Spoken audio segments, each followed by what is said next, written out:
Again, thank you everyone who is joining us. We're just admitting everyone to the webinar. The event will get underway in just a moment.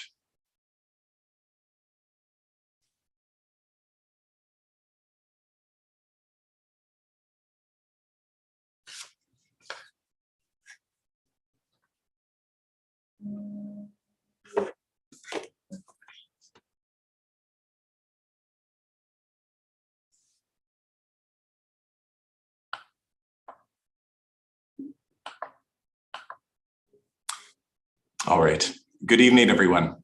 My name is John Taves, and I am the event coordinator at McNally Robinson Booksellers. We're broadcasting tonight from Treaty 1 territory, the traditional territory of the Anishinaabe, Cree, Oji-Cree, Dakota, and Dene peoples, and the homeland of the Métis Nation. In addition, beneath my feet is the land once occupied by the Métis community of Roostertown. We are gathered here tonight virtually to celebrate the launch of Di-Bayn-Di-Zi-Win, To Own Ourselves, Embodying Ojibway-Anishinabe Ways by Jerry Fontaine and Don McCaskill.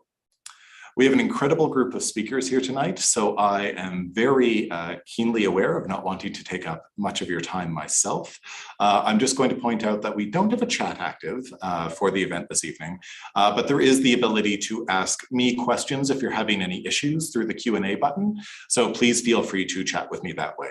There will not be a formal Q&A tonight, just due to the sheer number of participants, but we are very grateful that you could all join us here and join in this part of the conversation. We have a very special guest right now who will be offering an opening ceremony and honor song. So I would now like to invite up Patricia Shanu to sing. I'm just going to tell you a little bit about her first.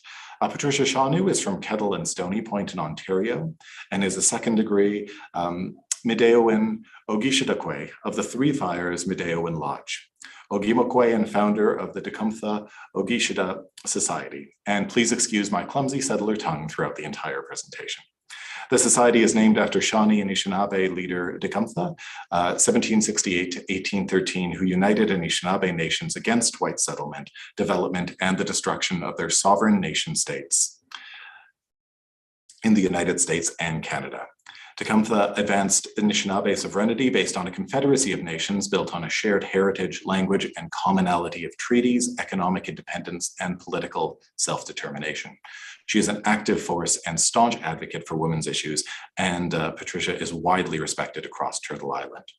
She is currently working for her First Nations, Wiwinong Ajudana, I apologize, commonly known as Chippewa of Kettle and Stony Point, and the implementation of Anishinaabe Lifeways cultural education.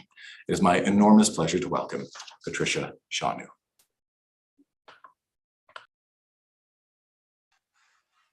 Bonjour. Kashkate Ganukwe, Nadijnakaj, Nishikan Nadodam, Johnny Ojibwe, Badawadami, Nandao, Kikonong, Wikonong, Ajudana, Nadonjaba, Nijo Medeo, Niswa Ishkodekon, Anishinabeg Odishkodekon. My Shaganashi name is Patricia Xiaonu. I would like to say, firstly, bonjour to all my relatives. We sit at the third stopping place of the migration.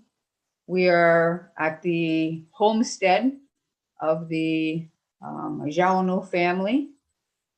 Everyone that you see in the room here is direct descendants of Tecumseh, as well as active members of the Tecumseh Ogishida Society. We are working on establishing and reclaiming everything that we possibly can, and to put it into a positive perspective for all Indigenous people. We work very hard here on the homestead for all our relatives clear across Turtle Island. We'd like to say Chimigwech for thinking about us. And when we do things, when I'm asked to do things, I don't do it alone. And it's not for any just one individual. So if we can just take a short time, I would like my relatives here just to introduce introduce themselves briefly. I know we're on a time limit, so I'll start off with my daughter over this way, and you can just say your introduction. Bonjour, Justine Brissette, Indigenous Cause, Fontaine, Ndonjaba. Okay. Bonjour, Mondagze Beneshi, Indigenous Cause, Kikonan Muma, Ajudana, Ndonjaba, Kochishi Nadoram, Nishnabekrat, Nida. Kag Ashni wo Nihan Nechista Titista Shisquagam na Heshive now ish. Bonjour, Rudy Rosette, Indigenous Kikunan, Minwa, Ajudanan, Dondaba, Mujikin, Adoram, Bonjour, Anisha, Oxchavans, Indigenous, Makwa, Doram, Shani, Harawarami, and No. So we'd like to say that we support Makwa Ogima's work. We were also a part of the first book launch. We are honored to be a part of the second one. And we've done a lot of work, and we continue to do a lot of work in the area of education. And we look forward to using his resources to implement our story for all Anishinaabe. So with that being said, we're gonna offer up an honor song, and we're all gonna stand for this moment.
Miigwech Pat, Miigwech Singers, thank you very much for sharing that honor song. John? Yes, indeed. So I'm now here to introduce Darren Corchain, who will be hosting this event. He's a citizen of the Sag King First Nation, has attended both Red River College and the University of Winnipeg, earning a diploma in Aboriginal Self-Government Administration, a Bachelor of Arts with a double major in Aboriginal Governance and Religious Studies, and a Master of Arts in Indigenous Governance. He has worked in the field of oral history documentation for over 10 years in two major projects which explored the spirit and intent of the treaty negotiations between the representatives of the Anishinaabe peoples and the Crown. The Treaty 1 Oral History Project with the Treaty 1 Protection and Implementation Office, as well as the Manitoba Treaties Oral History Project with both the Assembly of Manitoba Chiefs and Treaty Relations Commission of Manitoba. The research he's currently conducting incorporates oral, written, and archival sources to examine the traditional and contemporary roles and responsibilities of leadership in Anishinaabe treaty making and nationhood. Darren has lectured on treaty history, interpretation, negotiation, and implementation in national and international settings. Is currently completing a PhD in Native Studies at the University of Manitoba and is a faculty member in the Department of Indigenous Studies at the University of Winnipeg. Please join me in virtually welcoming Darren Corchain. Thank you, John. That was a very long biography of me. Considering I'm sitting with all these people who've done a lot more than I have, I am very humbled to be asked to host today's book launch of Di-Bayn-Di-Zi-Win, To Own Ourselves, published by Dundurn Press. And Jerry and Don have written an amazing book, in my opinion. Not very often do you have a book come out that challenges colonialism in a very clever and interesting way. And the way they do this in this particular book is they use Anishinaabe-Ojibway-Anishinabe Anishinaabe ways of doing things. And they do it through Di-Bayn-Di-Zi-Win, telling of story. And the book is split into two halves, and the first half is Don telling his story of how he came to be accepted within the Anishinaabe community, and how he has been an ally and staunch supporter of Anishinaabe people and their advocacy. He's been at these places along the way, the touchstones that I teach about in my classrooms. Oka, he's been at negotiations for different reports. He's been in the trenches, in other words, doing the work. And letting other non-Indigenous people know that it's okay to support Indigenous peoples and Indigenous ways of doing. And his understanding of Anishinaabe-Ojibway-Anishinabe is, in my opinion, unparalleled to other non-Indigenous peoples. And he writes a very cohesive narrative of how he has made his life all about Tangashkigewak, or to resist, Tangashkige, to resist. And Jerry does another interesting way, is he tells us his story as well, his Di-Bayn-Di-Zi-Win, his personal story of being, and I know he doesn't like the term, but an Anishinaabe academic, and how that has transformed him by doing the things that are expected of us as Anishinaabe people, by going on his vision quest, by going to the ceremonies, and listening to the people and their desires and wants, and trying to fulfill those desires and wants, and make them come to fruition. And throughout the book, they talk about Beijigo Anagan, Beijigo Imkwan, this idea of one dish, one spoon, and how we all have to work together and sort of live together, no matter what's going on in the world, right? And ensuring that our future is both profitable for the Uniashak and Anishinaabe. And there's also the idea of Di-Bayn-Di-Zi-Win, the entering of one's lodges and showing that respect of one another, to one another. And then finally, Nawe Aki, and they're coming to some middle ground and ensuring that there is separation yet togetherness. It may sound like an oxymoron in academic terms, but for us Anishinaabe, we understand that we can have chaos and order at the same time. And Jerry talks about that in his story. And Jerry's is more about confronting the politics of distraction. And when I say politics of distraction, I talk about reconciliation as being a politic of distraction, indigeneity being a politic of distraction, and indigenization being a politic of distraction, to keep us not looking at what should really be looked at. And Jerry articulates that in his part of the book, of looking at what we have to do to ensure Anishinaabe survival. And again, it is all about Tangashkige, to stand against, to resist. And this book is more than just Di-Bayn-Di-Zi-Win, the idea of self-determination. It's all about resistance to that colonialism, that notion they're trying to change our minds. And what both Don and Jerry have done in this book has given us a pathway forward on how to navigate through that nasty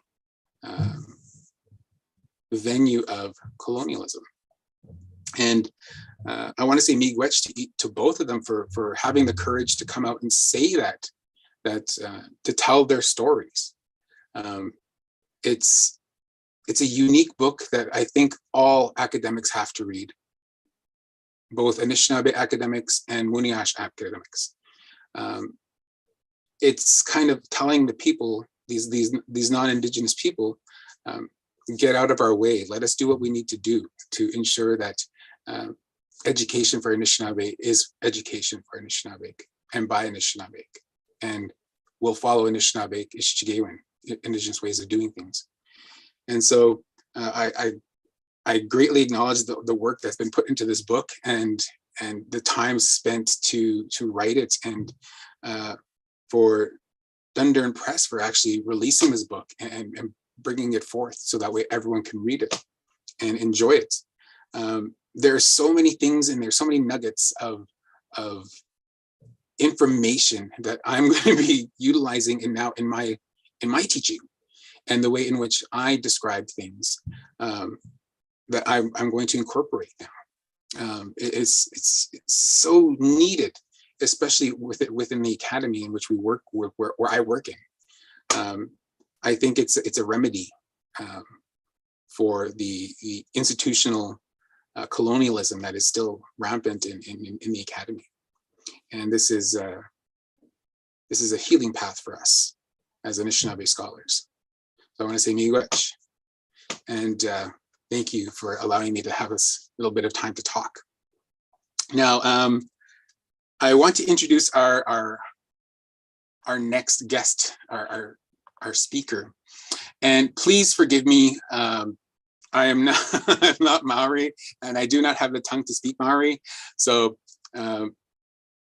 please forgive me. Graham Hingangaroa Smith, as research and practice has been the foundational to the development of kaupapa Maori theorizing and transforming praxis. This work has been at the forefront of arguing for the recognition and inclusion of Indigenous theorizing within the academy and more broadly within other public institutional environments. Kaupapa Maori theory is focused on transforming the persistence of social, economic, and cultural inequities experienced by Maori Indigenous populations by applying culturally aligned theory to transforming praxis. His influence is seen in a large number of public entities that now utilize Kaupapa Maori structures and practices. Professor Smith's work is internationally recognized. He has worked with Indigenous communities in 11 different countries.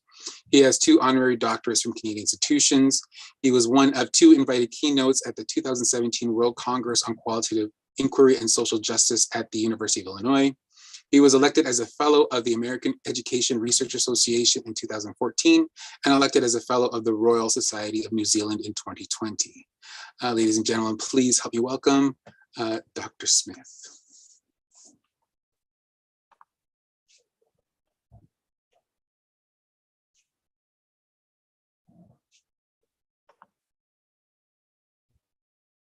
Dr. Smith, you're going to have to unmute yourself. Sorry, Darren, I was just trying to find the right screen to do that. First of all, kei te haere tonu ngā mihi ki a koutou katoa o Great Turtle Island, ngā mihi ki ngā tangata whenua me ngā kupu hei whakawāte e te huarahi kei muia tātou I tēnei ahi ahi. Just acknowledgements to our relatives in Great Turtle Island, a recognition of the people from the different territories who are brought together on the screen, and acknowledgement to those who have prepared the way for us to share time together this afternoon with their honour song. Thank you. I'm deeply honoured to be invited here to share some comments with you all on this important book launch. And this is where you have to forgive me, Darren, in terms of my pronunciation, but on Di-Bayn-Di-Zi-Win, to own ourselves is the paraphrase that's been used in one context. And just to acknowledge both Jerry and Don for their fantastic work that they've put together here. So it's a big thank you to the authors for their contribution in continuing the struggle to protect the validity of our language, knowledge, culture, politics, and well-being, and above all, the continuing need for us to be self-determining. I want to begin by acknowledging 2 of my former students. For those of you who don't know, I spent 8 years at UBC some years ago, teaching there, but 2 of my former students who've written PhD theses, which sort of linked the ideas that both Don and Jerry have brought together in their book. A thesis on Anishinaabe and Ojibwe, the good path, the good way. And so I want to acknowledge the late Dr. Mary Young, and those of you from the University of Winnipeg will know that name. and Dr. Pamela Toulouse, who's currently at Laurentian, both of whose work I've been involved in and learned a lot from Anishinaabe values, lifestyle, and so on. But I'm reminded today of the words of a renowned Maori chief, Rewi Maniapoto, who, when invited to surrender to the British colonial forces who had surrounded his village, replied to their calls to surrender, "Ka whawhai tonu mātou ake tonu." We will continue to fight forever and ever. The teaching here is that our Indigenous struggle is one without end. So for most Indigenous communities, we survive in contexts where our colonization persists. And it's often located within societal contexts of unequal power relations between dominant others and subordinated Indigenous populations. In Aotearoa, New Zealand, colonization has not gone away. Unfortunately, it is not only ever present, it is also resilient, continually changing in shape and coming at us in new forms. In this regard, Indigenous communities need to remain in a state of vigilance to resist these persisting forces. You will recognise this struggle in the book that we're launching today, and there is an ongoing need to re-articulate our resistance as Indigenous peoples. We should regularly reflect on and renew our understandings about struggle in order to maintain the impetus and effectiveness of our self-development, resistance, and transforming. Struggle in this sense is to be seen positively. Struggle can help us clarify what it is that we stand for, as well as what it is that we stand against. Our struggle is not one-dimensional, nor singular. Our struggles are multiply formed and occur in many different places, often simultaneously. Our resistance engagement has to be the same to many sites of colonization and often at the same time. We need to move beyond being the recipients of the single policy approach with respect to government intervention strategies. The fact that the majority of our peoples still remain socially and economically marginalized are evidence that such policy has had limited effect. There is no silver bullet, no magic pill, no single policy. There is a need to invest in change on a broad range of fronts, a 360-degree approach, and often, as I've noted, simultaneously. Some of these changes we need to take responsibility for ourselves. Others are situated in the hands of others within public policy, for example. Our struggle is also with ourselves, as some of us remain seduced by the system.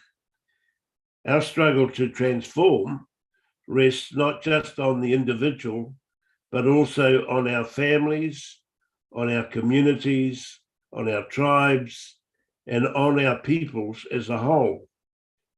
We must defend our cultural values and practices that emphasize collectivity as the basis for revitalizing and re-empowering our cultural ways of knowing, being, and acting.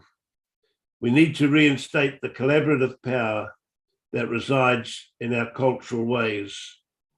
We should not shrink from our cultural responsibilities, knowledge, and practices. We must recenter the values of reciprocity, sharing, responsibility, and respecting each other as families, as tribes, as communities, as lifetime guardians of our environments. We must understand the tension that exists between individual rights on the one hand and communal or community responsibility on the other. And just an aside here, that tension is seen often in the response to COVID, where people are arguing for their individual freedoms and rights versus a notion of, do they have a responsibility to the public good, to the wider public outcome. So these things are not just about what I can do, but more about what we can do responsibly and collectively. Our struggle must be positive and proactive. We must move beyond being negative and reactive. Our struggle must shift from overemphasizing our pathology to accentuating our well-being. We cannot afford to remain trapped or debilitated by our historical discontent. While we should not forget our history, we must use it as a lever for building and transforming our futures. We must name our own world and futures. If we hesitate, others will do it for us. Our struggle is also for our minds. There's a need to understand our own participation in forming our own domination, exploitation, and oppression. We need to educate ourselves out of false consciousness and to free our minds from hegemony. Education has been a major factor in embedding Indigenous inferiority. We must reclaim the power of education to act in our interests. An important decolonizing act, therefore, is to struggle over the meaning and intention of education and schooling. It needs to serve all peoples and not simply be a means to reproduce dominant cultural expectations at the expense of our own Indigenous interests. This book meets all of these criteria and more, and I want to commend the authors for their courage in continuing our fight and our struggle. It is a manifesto for transforming our struggle. And it's one that invites us to, as my students have taught me, to walk in a good way going forward. Miigwech. Thank you, Dr. Smith. Next, we have speaking is, and please forgive me if I'm pronouncing this incorrectly, Okomose, Andrew Judge. He is an assistant professor of Anishinaabe Studies at Algoma University and has been a sessional lecturer at Sir Wilfrid Laurier University and the University of Waterloo and coordinator of Indigenous Studies at Conestoga College in Southwestern Ontario. He specializes in traditional Indigenous knowledge, ethnomedicine, and land-based learning. Okomose regularly works with elders to support conscious awakening to respond to the current state of society. He is an initiated Mayan day count keeper and regularly participates in the ancient ceremonial practices of his Anishinaabe ancestors. Ladies and gentlemen, please welcome Okomose, also known as Andrew Judge. Oh, miigwech Darren. Nindawe magini duig Okomose indigo Michigan nindodem dashkanzi bingen donjba.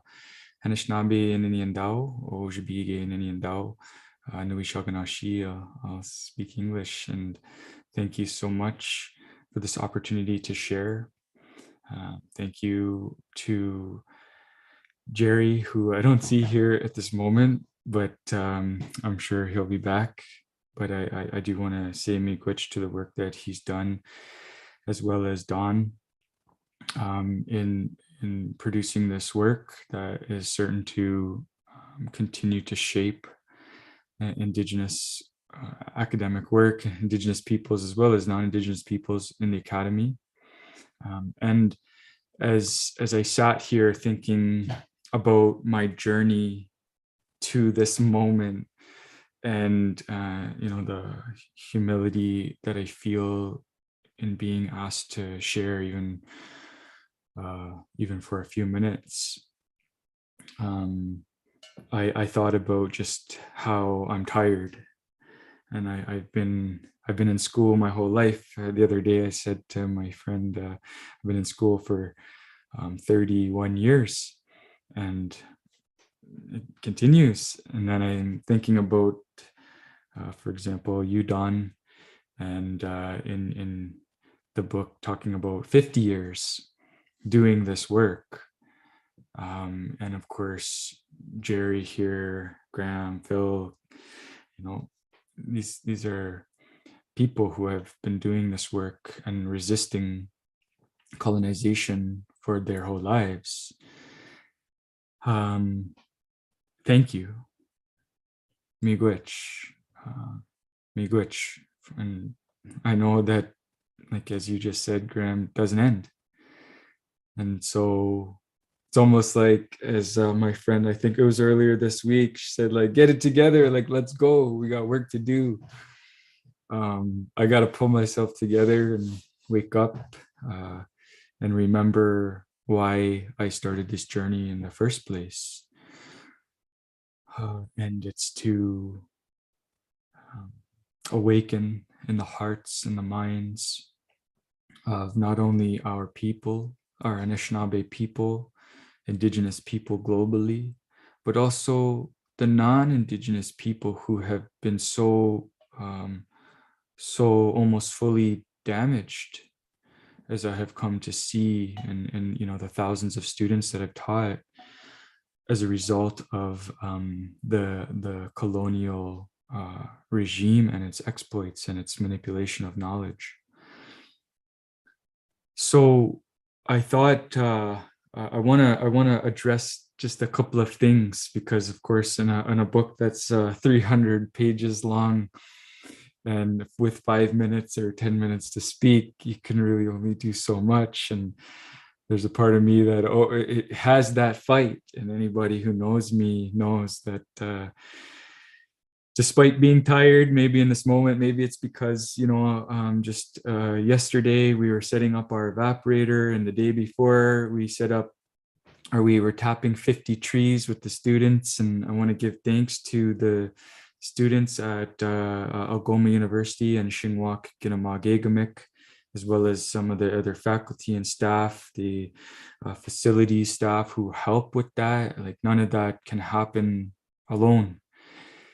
And thank you, Patricia, and your family for the song that you sung, because it made me feel some deep feels, about just remembering how important that community is to this work, that none of it happens independently. And though sometimes we may feel alone, especially within the academic environment, as I'm sure anyone who's been in that environment can relate to at various times, there are those times, like, for example, this moment when we do come together of like mind and heart, like that concept of one dish with one spoon, and address something specific.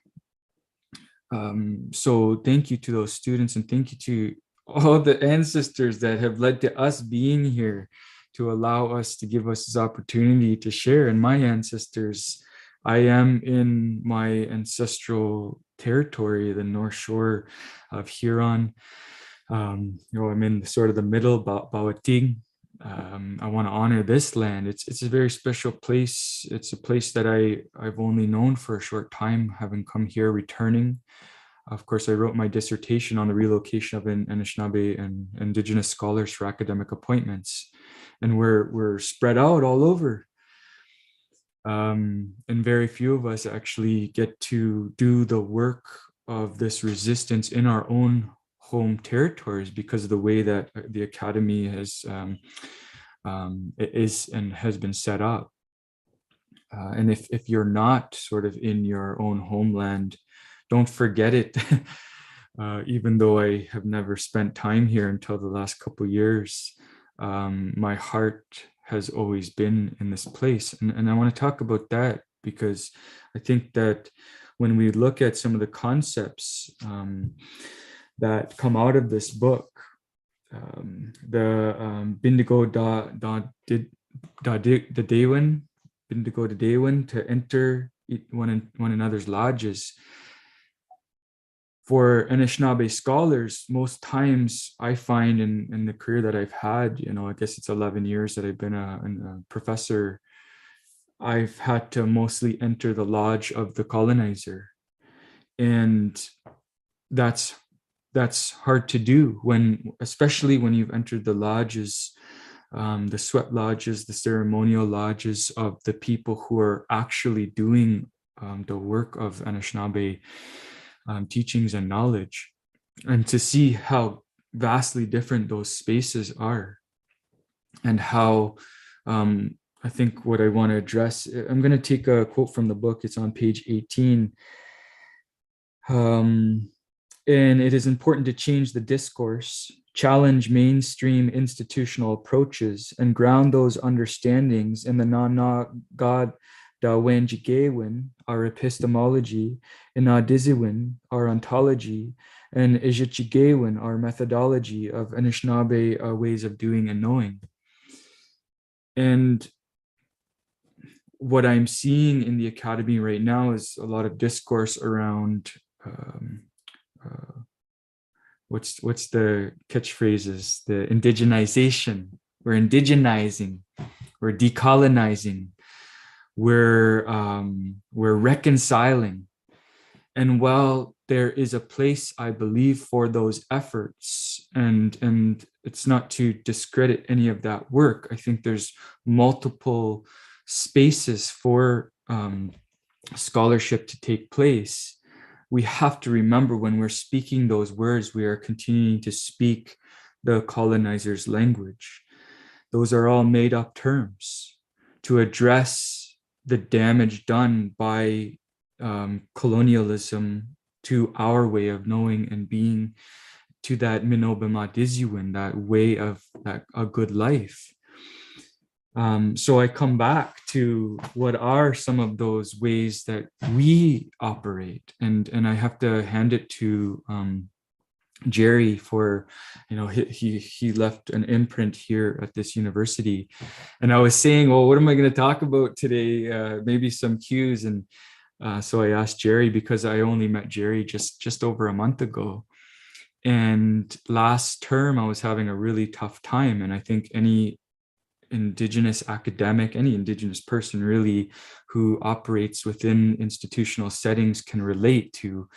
I mean, we can all relate to having a bad day, but when you're faced with this opposition to the way of being, your life way, within a place that you have to work within daily, it can be very, very challenging sometimes. And I think last term I was sort of nearly at my wit's end, and one of my students, Scarlett, she's been in several of my classes, and she said, "Here, read this book." And it was actually Our Hearts Are as One Fire, the Nisui Ishkodekwan, Anishinaabe Odishkodekwan. And I looked at it, and I said, honestly, to the other panelists earlier, I said, I looked at it and I said, oh, I'm never going to read this book, never another book, another way of telling us how to do, I sort of, I get jaded. I think some of us get jaded being in this academic environment, seeing what's going on and recognizing that it's not ours. Like, this is not our way. Where is our lodge? Where is our language, our drum, our songs, our teachings, our stories? And I think more and more we're seeing space being created for those things, but there's an imbalance in how they're valued. And that's one of the ways that I'm trying to speak, is we need to realize that that's way up here. I mean, that's an ancient, advanced means of consciousness development. And having lived it now for just 15 years, because it was actually academia that brought me through that doorway, I have to say, I'm still just learning, like I'm still just a baby. I'm just learning some language. I'm just learning some of these concepts, but In saying that, you know, I have done my best to teach thousands of others the little bit that I've known. So she handed me the book, and I was getting ready for the semester, and I ended up taking a look, and I go, wow, this is amazing. You know, looking at it opening with Oda Bajigan, like our sacred bundle, our medicine bundle, and how critical that is. And that's how this book begins as well.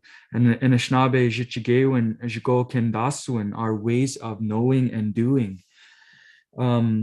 I mean, there's many concepts, Manitokewanan, like our ceremonies. They're saying we need this, we need to see this in these places.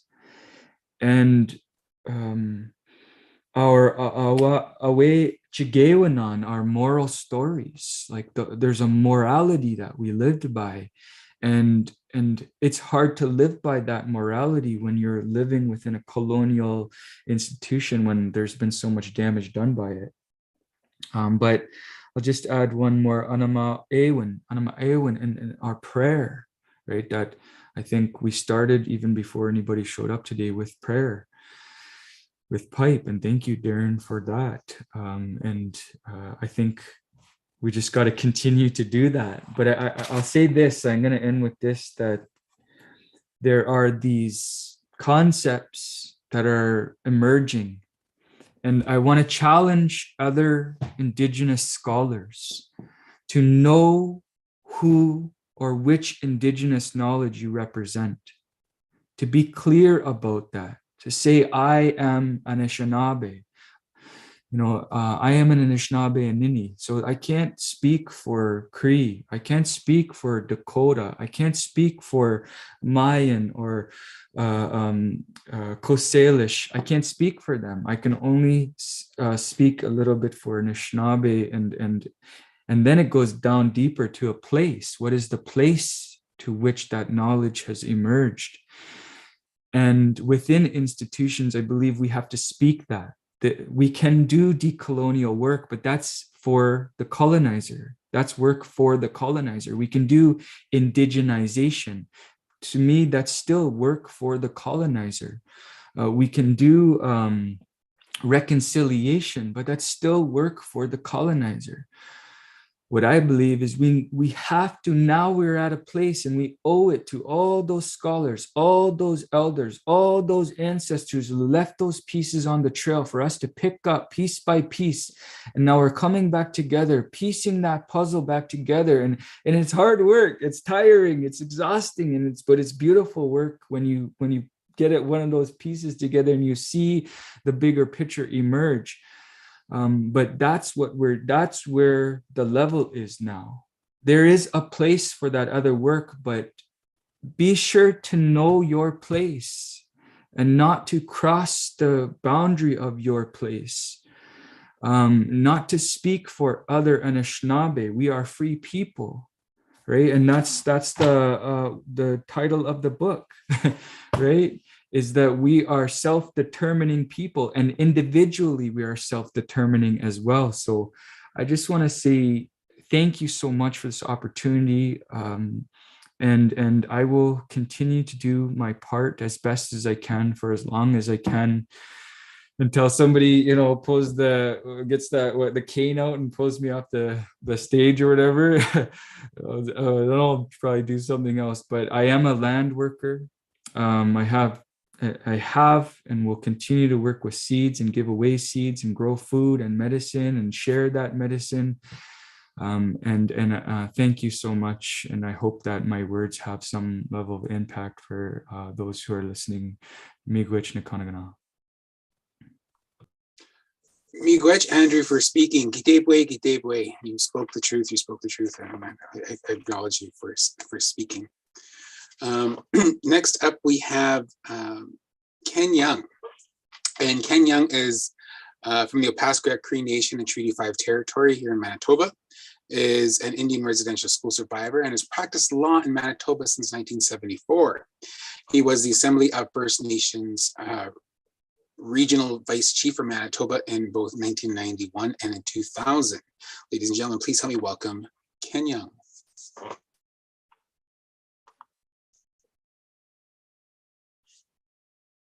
Ken, you're going to have to unmute yourself.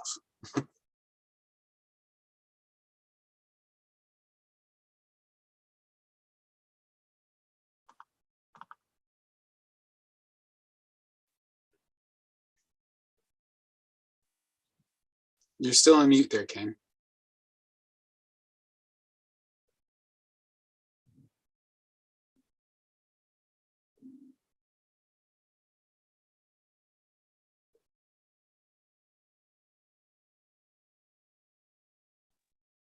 Am I still on mute?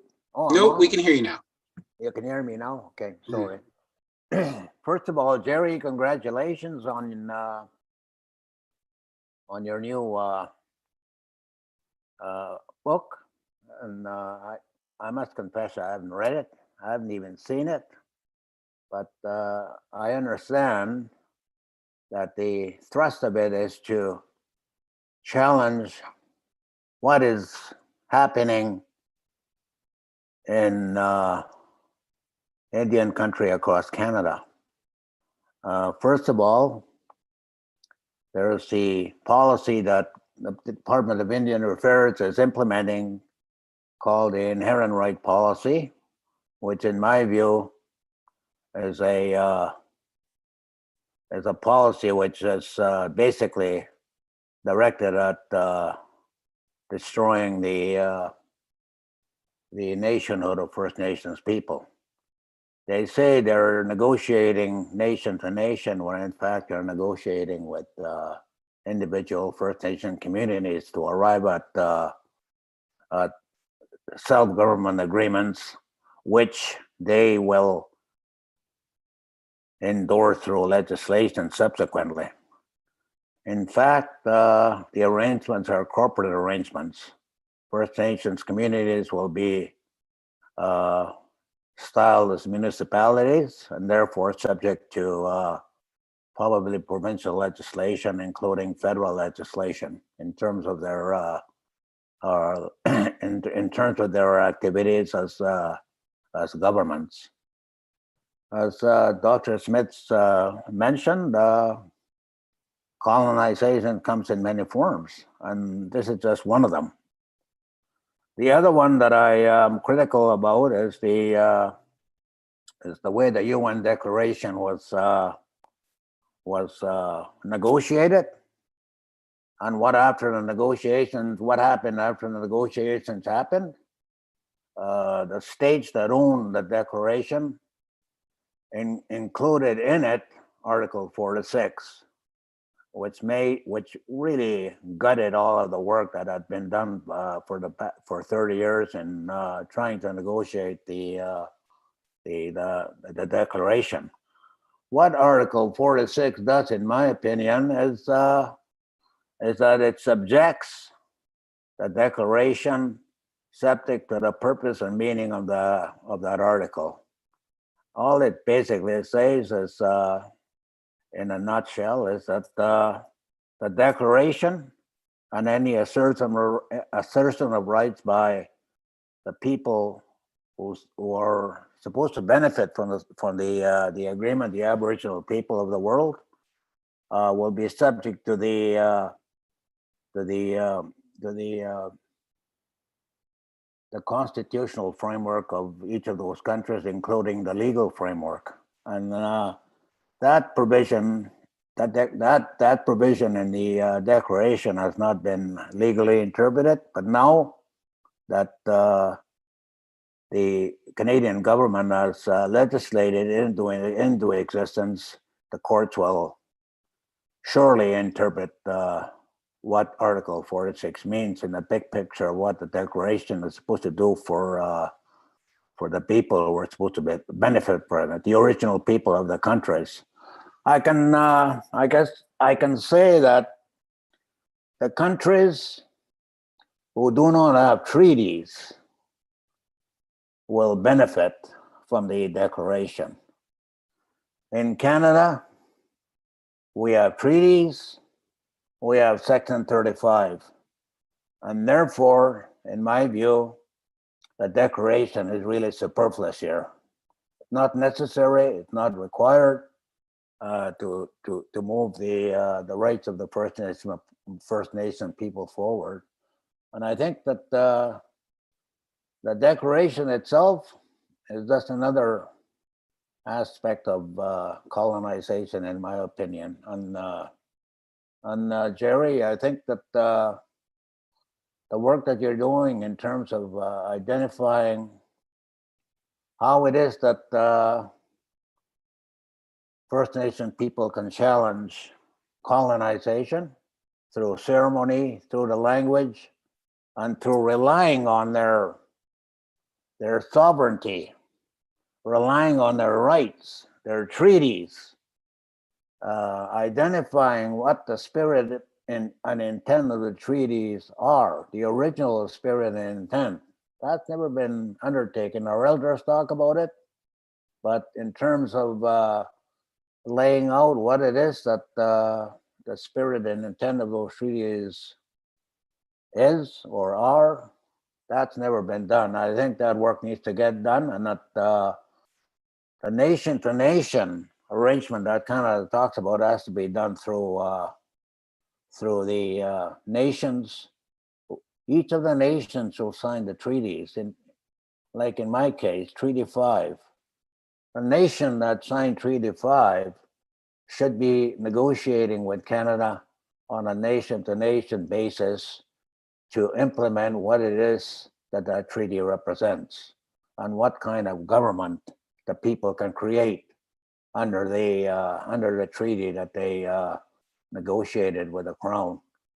And the government that they create is their government, no one else.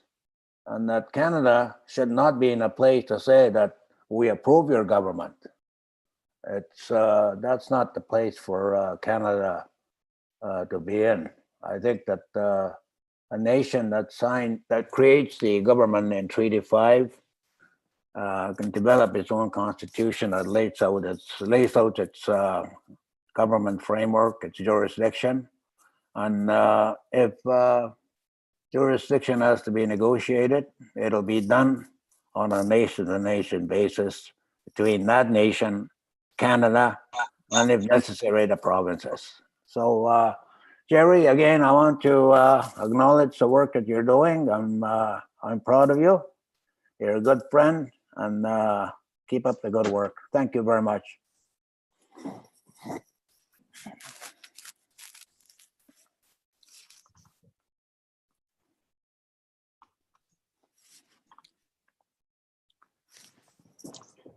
Thank you, Ken, for speaking.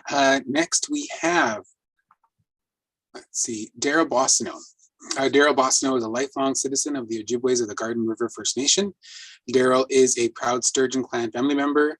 Daryl has occupied various leadership roles in his First Nation, first like as a counselor and then a term as chief. Daryl has been a helper in a number of campaigns where he assisted in the selection of Grand Chiefs and Regional Chiefs in Ontario. Daryl was helpful in the selection of the National Chief Phil Fontaine. He is an Anishinaabe facilitator and has been instrumental in building bridges in Ipperwash Camp with the port of Algoma. Daryl's 20 years of volunteering on the Shingwak Education Trust helped create Shingwak Ginugmage Gmik, the teaching lodge, a culturally based educational higher learning school, along with Dr. Eddie Benton-Benet and Dr. Jerry Fontaine. Today, a $12 million building sits on the former site of Shingwak Residential School based on the idea of a National Chiefs Library.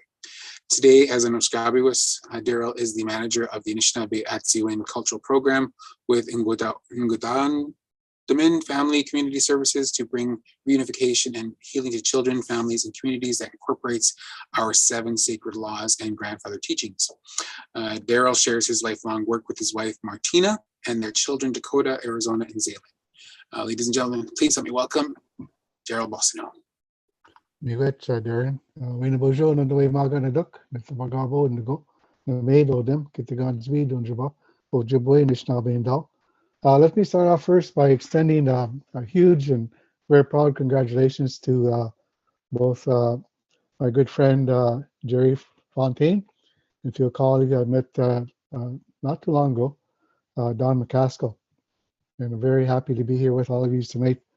I want to thank Darren for opening us up with that pipe ceremony and bringing us to this very safe place that we're here this evening, and for our niece and her family for doing that honor song for us here as well. It really enlightens our spirits and lifts us up to where we need to be and where we are in such a difficult place in the world today. I'm not academic by any sense. I'm a day school survivor. I'm just this poor Indian fellow who lives in Garden River that tries to do my best every day and to make life better for my children, the life that many of us didn't enjoy growing up. And so that my lifelong mission is to make sure that my children have a better life than I did when I was growing up. And it's a very honored to be here as well tonight with all of my friends. It's a very humbling experience for me to follow probably the most brilliant legal mind in the world, Ken Young, in his presentation, and to have to say a few kind words afterwards as well. But to be with such a distinguished group of people, National Chief Phil Fontaine, Dr. McCaskill, Dr. Jerry Fontaine, Dr. Rose Cameron, who's also here this evening with us, and many others who are on the panel. Dr. Graham Smith, who joined us here this evening as well, who we got to meet when he came to visit us at Shingwak. And this is all of our life work, right? This is all the work that we do when we truly follow the Spirit. And that's the work that we do for our people, is to follow the Spirit and do the things that we need to do. And like Ken, me too. I haven't read the book. I haven't received it, but for sure, I'm looking forward to reading it and all of its content. And if it's just as good as the first book that Jerry wrote, this book is going to be even better. Doing it with his good friend Don McCaskill. So I look forward to looking at it. But I just wanted to say a few things. Is that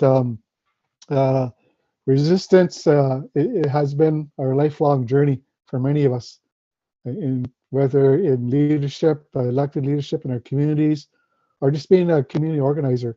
And for me, it started in the 1970s. In the 1970s, when it was the rise of the American Indian movement, and the message that the American Indian movement shared with many of us, and that's really actually reclaiming where we were in the world, right? And that our voice mattered and our lifeways mattered. So the American Indian movement in the early 1970s really lifted up a lot of our people, and me being one of them as a young person looking for where I belong in the world.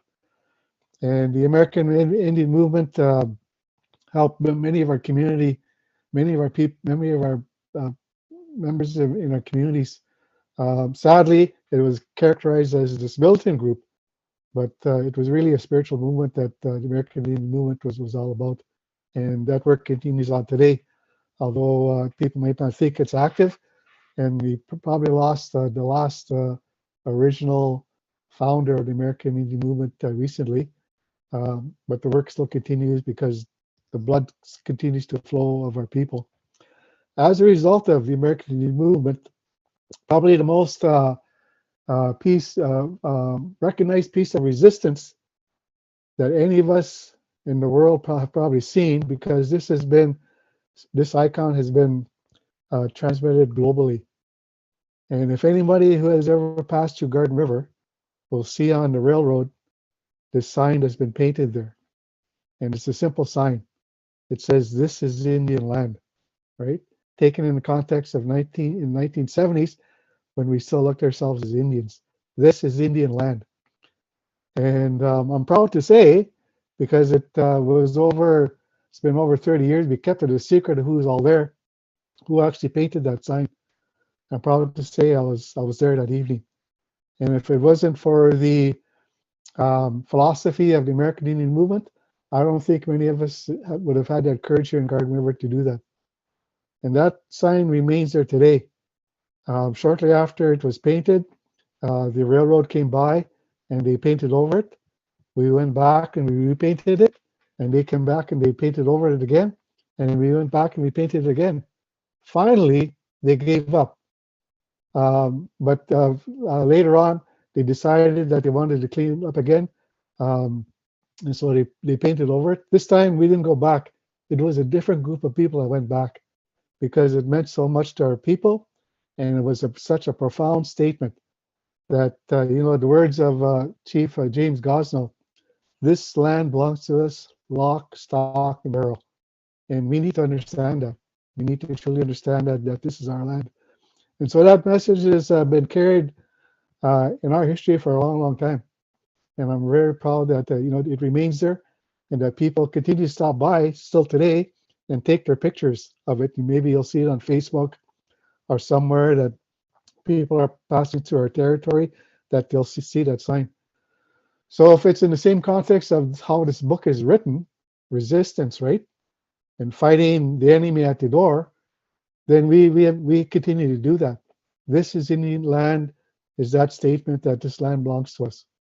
And that, with all our hearts and with all our common senses, that we need to do our best to create that future for our children. I say that because today, the people of Ukraine are fighting that same fight. They're being displaced from their land. They're being pushed from their land. Violence is being leveled against them, and they're fleeing. Much the same story that we had to endure, all right? But the people from Ukraine are going to be victorious because we have been victorious as well. As much as they have dumped colonization on us, as much as that they put us in residential schools and day schools, the 60s scoop, we are still a resilient people, right? And many of our people are now become academics, and we need these critical thinkers to help guide that next generation of leaders that are coming behind us.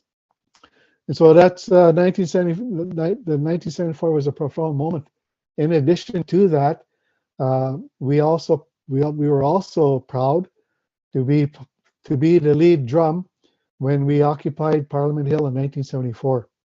It was the drum from Garden River that led that protest, that rally at that particular time. And as a result of that, it was the first time that the federal government created this National Indian Brotherhood / a cabinet committee to address those social and economic issues that were facing our people. Very first time, right? And it was all led by community people. And so those are the kind of resistance that we need, and we don't need to be fearful of it. We are faced with this new idea now, indigenizing the academy. To me, all it means is that this is a money grab for institutions to do their own thing. Again, for them to benefit off the suffering of our people, right? Because if you look, for most part, where are our people in indigenizing these institutions? They're probably at the lower level, or the voice is silent so that they can't hear what it is that we want to do. And so we got a lot of work ahead of us to do to indigenize our Anishinaabe-ize or to Cree-ize, our institutions. Our people need to be at the forefront, and it needs to be led by our people. I don't need some old gray-haired guy telling me what to do. I know what I need to do, right? And our people know what we need to do. And we are intelligent enough to know what road we need to take. And that's what resistance is all about.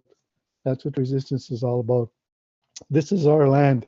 This is our land that belongs to us. And it has to be incorporated with the Anishinaabe worldview and with our concepts as well, as many people have described here this evening. I think Dr. Judge as well has made a very significant point when he says, be sure to know your place. Be sure to know your place. Because we have many people going into our institutions, trying to indigenize them that are not from our territories. And they have not received the consent of our people to do that work within higher education. And so people really need to be sure to know your place, for sure. And to always honor, respect, and reciprocity. To always honor, respect, and reciprocity. So I just wanted to, again, congratulate my good friend Jerry on, another good writing. I'm looking forward to reading the book. And to my colleague and friend Don McCaskill on this joint effort that they've worked on the last little while.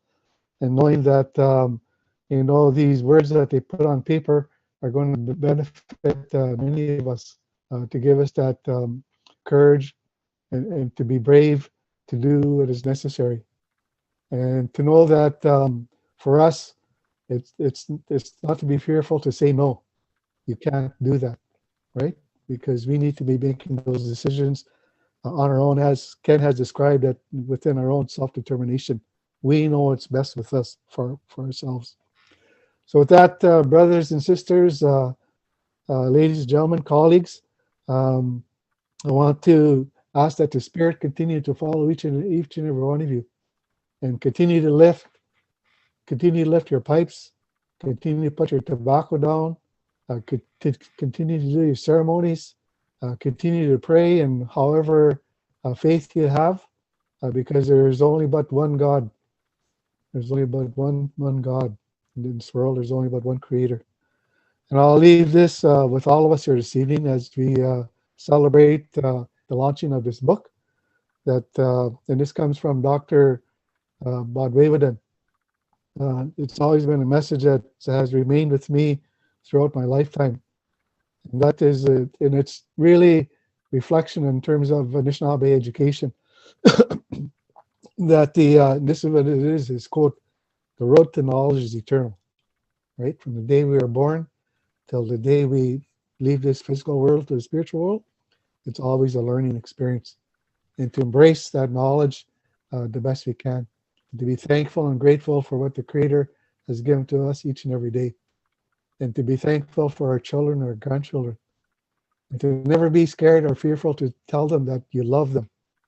Because growing up, those are words that many of us did not hear from our parents or from people in our community, that we love you. So please share that message. Tell your children that you love them, because it is within, the teachings that this book is bringing forward that you'll discover that next step in life for many of us. So miigwech for this opportunity. Very honored to be here.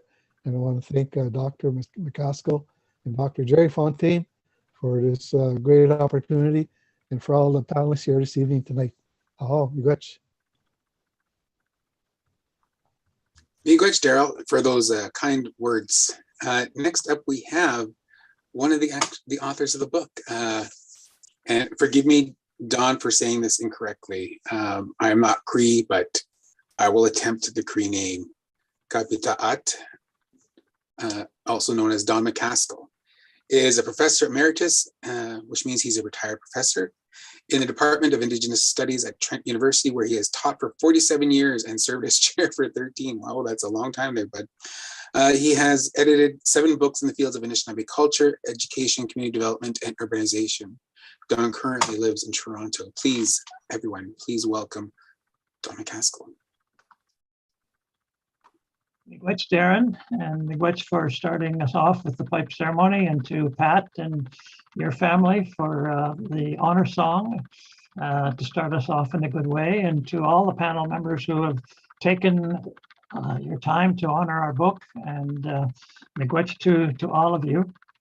First, let me say what an honor and a pleasure it was to work with Jerry in writing the book over these past 2 years. Lots of discussions, lots of ideas that came out. And one of the things that I really appreciate about Jerry is that he's a fluent Anishinaabe-Win speaker, and we tried to start the book from the Anishinaabe-Win words and then build the ideas from there. And so we privileged the Anishinaabe-Win words in the text, and then we have the English translation following up. And Jerry has provided us with a very lengthy glossary of Anishinaabe-Win and English words to help the reader to do it. So we wanted to try to ground the book as much as possible in the language. The book, as other people have suggested, is essentially about Jerry and mine personal experience stories and that we've experienced throughout our lives. And one of the central themes of the book is that we attempt to articulate Ojibwe-Anishinabe ways of doing and knowing a vision, and say that that is a valid way of understanding the world. We suggest that to appreciate Anishinaabe ways, it's important to, as one of the speakers that just talked about, change the narrative, change the dominant story that has been presented in the past, and try to change and challenge the institutional way of thinking, and try to operate within, even though we have to, as Andrew pointed out, operate within the dominant society's institutions to challenge that way of thinking. Because the Ojibwe-Anishinabe worldview is substantially different, obviously, from the Western worldview. It's a different paradigm. It's rooted in place. It's centered in responsibility and stewardship for the land. It's centered in ceremonies, centered in teachings, centered in the language. So I'll talk a little bit about the 3 chapters that I wrote at the beginning of the book. In chapter 1, I tell my personal experience story about how I came to understand aspects of Ojibwe-Anishinabe ways by explaining my spiritual journey and my involvement with elders, spiritual leaders, and medicine people beginning in the mid-1970s. It describes my experience that I had with fasting camps, teaching, ceremonies, working with elders, as I came to understand that Ojibwe-Anishinabe ways of doing and knowing is a journey of personal growth, fundamentally. It involves spirituality. It involves developing a new way of thinking and a new way of being. I also discovered that the process also involves unlearning many of the ways and attitudes and behaviors that have been you grew up with and you learned. You have to unlearn many of those things to be able to let in, to open yourself up to learn the teachings. So in academic ways, that's setting out my positionality and working with the elders and traditional people that I was done over the years.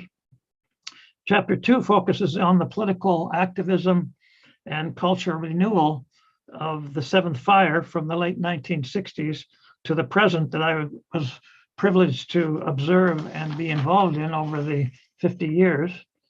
From the infamous white paper in 1969 through aspects of resistance, such as the Native People's Caravan that Darrell was a part of, that he mentioned, and the confrontation of Oka, the Camp Ipperwash standoff, the Guston Lake standoff, through to seminal documents such as Indian Control of Indian Education that came out in 1972 from the National Indian Brotherhood, the final report of the Royal Commission on Aboriginal Peoples, and I think most importantly, in some ways, the Truth and Reconciliation Commission final report, because I think that it has had an impact that so many of the other reports maybe didn't have because I think that it talked about something that Canadians generally, non-Anishinaabe people could understand, and that is the impact of the residential schools.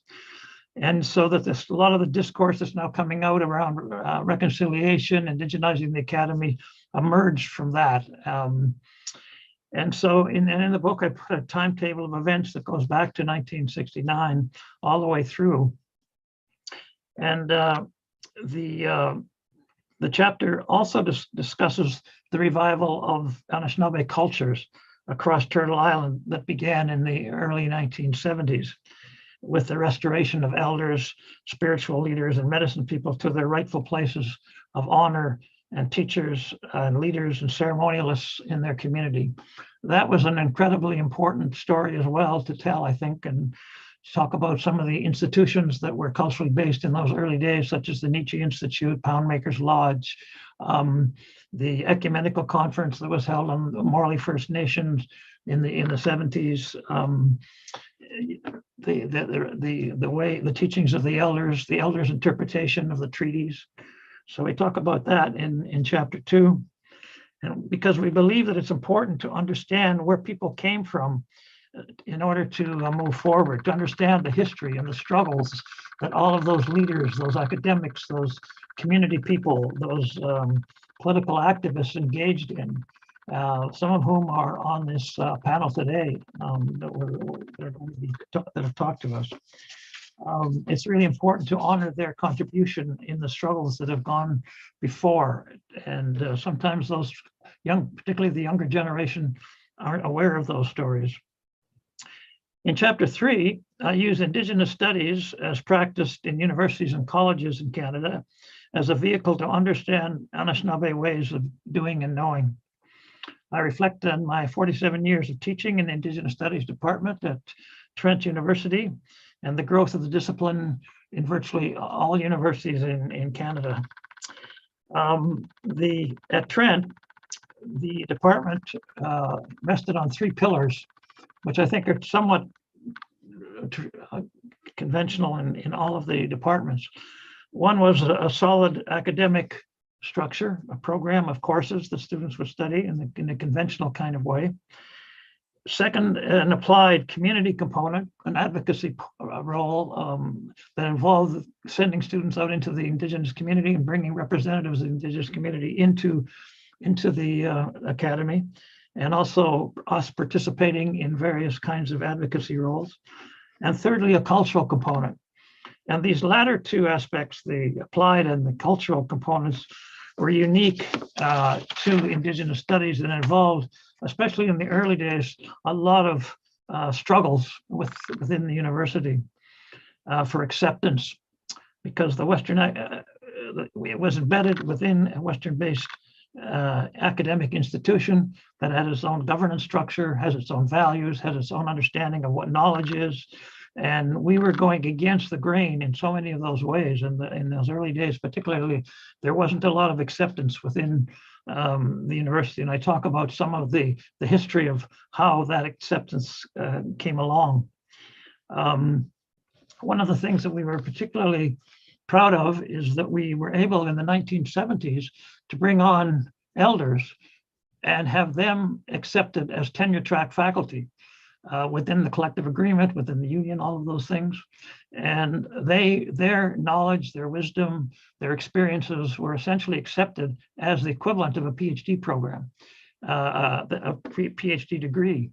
And they were given all the same credits as any other faculty member, despite the fact they didn't have formal education. So I remember the early days, we hired an elder, Fred Wheatley from and a Chief Jake Thomas from Haudenosaunee to teach the language and the culture courses. And we also have developed culturally based criteria for promotion and tenure. And so we have the dual tradition scholars and elders, as well as conventional scholars, as categories to go forward to be promoted into the university. But despite those successes, of course, universities are fundamentally Western institutions based on Western values, structures, and pedagogies, and can only go so far in accommodating Anishinaabe ways of doing and knowing. And we analyze how some of those struggles have manifest themselves.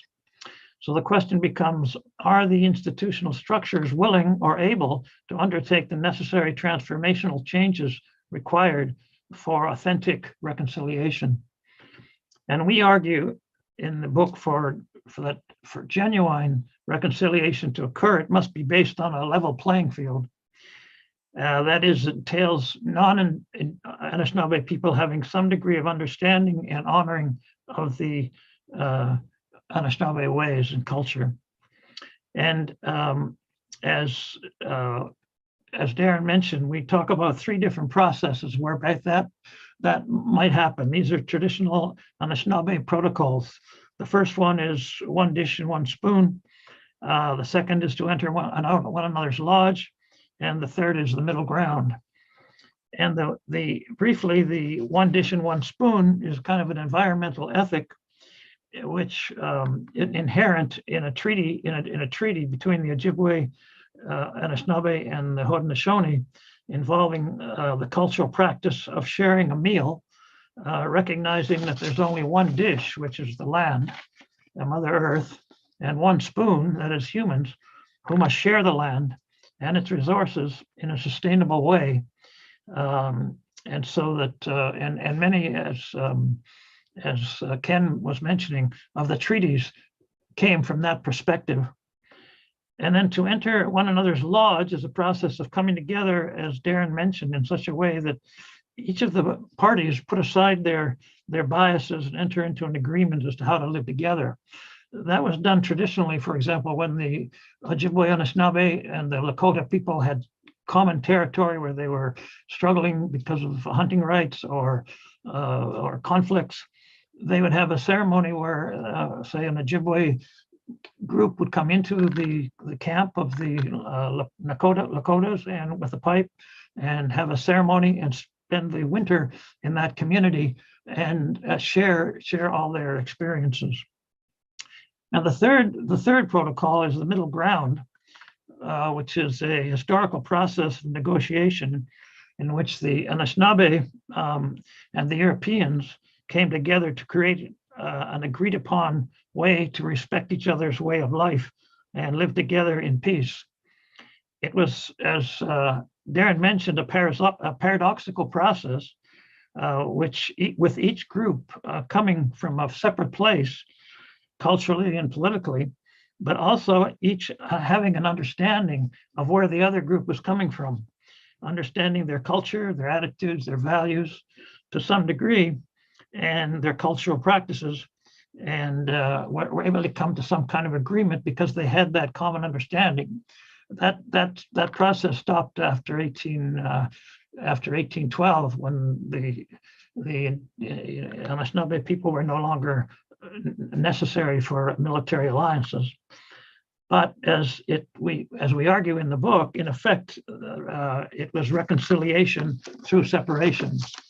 So we argue that that we can, if we can engage in those three cultural traditional practices, there might be able to be a level playing field, and which could be the basis of genuine reconciliation. Although we continually recognize, as everybody on the panel has, that we're operating within a colonial environment.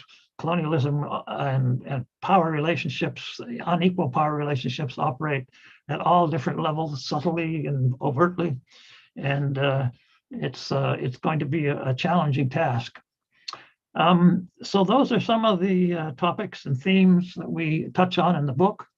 And Jerry can now elaborate on some of the themes and issues and topics that he raised in his chapters of the book. Miigwech. Thank you, Don, for sharing your insight and all the work you did in putting this book together with Jerry. So miigwech again, I greatly acknowledge all the work that you've done. Now, Makwao-Gima, also known as Jerry Fontaine, is an Ojibwe-Anishinabe from the Ojibwe-Anishinabe community of Saging here in Manitoba. He was an Indian Act chief during the period of 1987 to 1998 and has been an advisor to Anishinaabe communities and industry. Jerry currently teaches in the Department of Indigenous Studies here at the University of Winnipeg. He lives in Traverse Bay, Manitoba. So, ladies and gentlemen, please welcome the co-author of Di-Bayn-Di-Zi-Win, Owning Ourselves, Jerry Fontaine. Bonjour. Miigwech, Darren. Makwao-Gima Digo, Makwanetute, Ojibwe-Anishinabe Nin Sageton Tunji. Miigwech Dana Kakinama Pindek Nungum. Chicago Anishiwe. Away Di-Bayn-Di-Zi-Win. Miigwech Dana Gawin Away Kapitear. And I want to say miigwech to everyone that's here this evening. And I want to apologize. My internet is not always the best here in Traverse Bay. I'm situated on the actually the west side of Traverse Bay, so I'm in the bush, and the internet service is spotty the best of times, and I apologize for my cough. I think I'm still feeling the effects of COVID, so I'm coughing a lot. So bear with me, and I'll I'll try to be as succinct and as to the point as I can be, just so that that I won't create some difficulties for the people that are still here. Before I start, I want to say miigwech to Don McCaskill, the co-author of this Di-Bayn-Di-Zi-Win. When I was first approached by Scott Fraser, who was then at James Lorimer, to see if I would be interested in writing a book about the indigenization of the academy.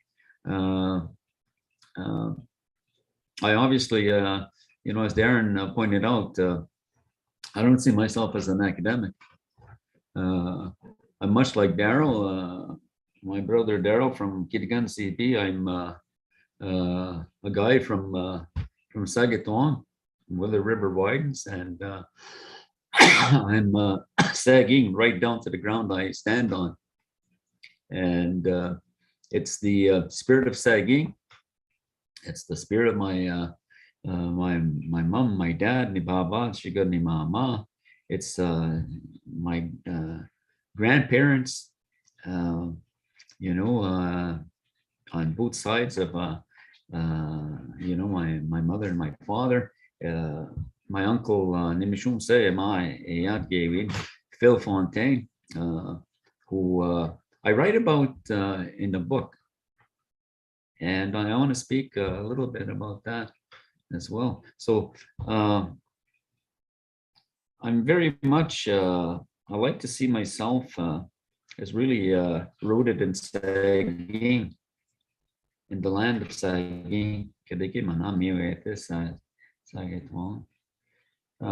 The land to me represents everything about who we are as Ojibwe-Anishinabe people. And the land, holds the memory, and the memory remembers our families that have gone, remembers our stories, remembers our language, remembers our culture, our tradition, and Anishinaabe our ways of doing and knowing. Boy, it's it's a pretty powerful thing. So I acknowledge Daryl for acknowledging where he comes from and being very modest about who he is. And to that point again, I want to come back. I'm not by any means. I don't consider myself a serious academic. I don't see myself as an authority on anything. And in fact, everyone that's in the circle this evening, as you've all made my life richer.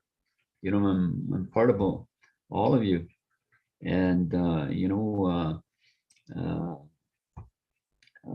my friend Graham Smith from New Zealand.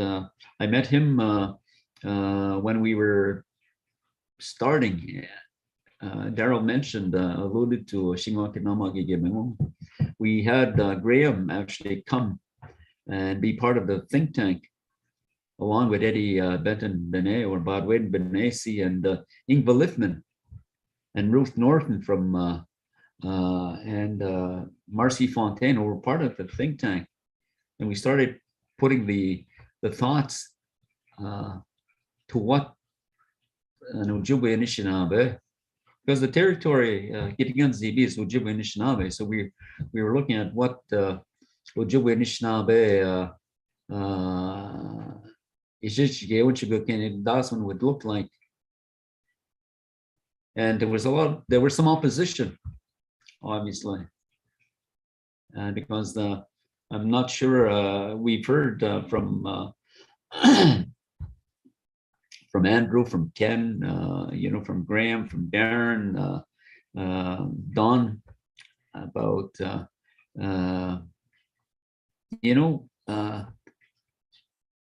people for the most part don't think we can do it.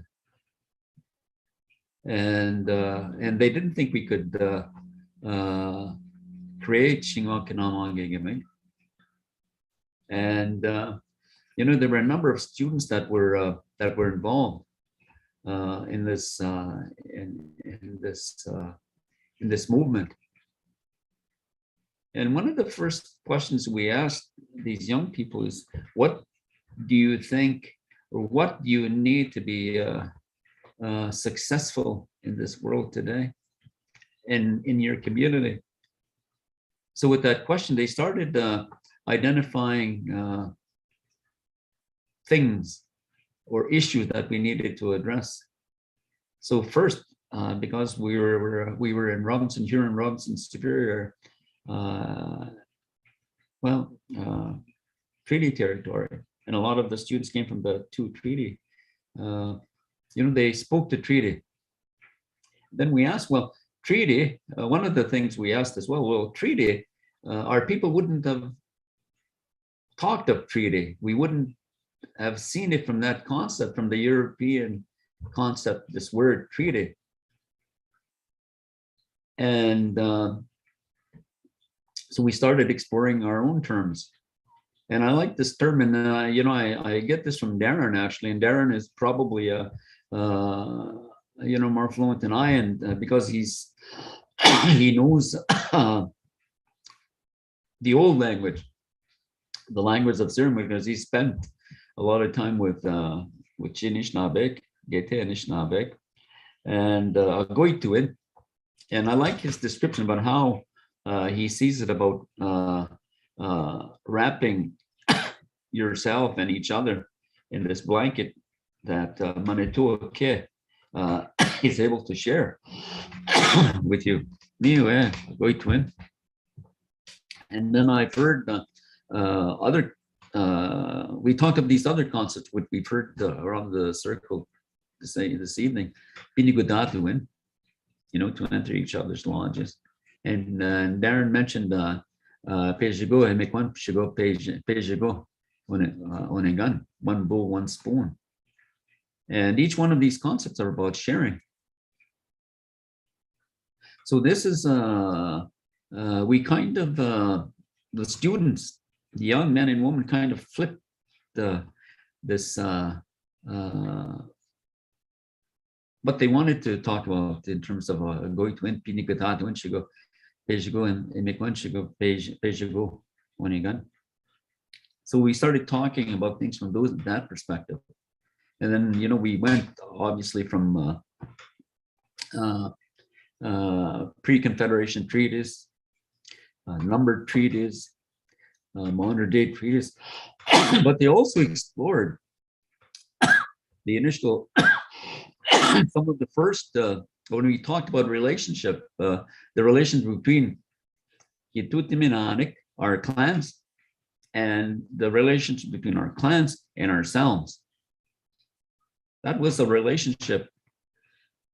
That was a relationship about protection, about caring, about loving, about sharing. So we looked at that, and then this is something I learned from Darren actually, in terms of the relationship between Kishim and Atu, Shigodi Anishinaabe. There's a relationship based on love and caring and sharing again. So, you know, we, I guess all of that to say is our understanding of treaty goes much deeper than the word itself, treaty, and because we have these concepts that are grounded in the earth and grounded in grounded in our being, grounded in our beginning. So, anyways, all that to say, the young people that created the foundation for the Anishinaabe Studies program at Algoma University and Shingakanamagime, we're really talking about our relationship to our place here in Manitou. So Graham was part of that. And to me,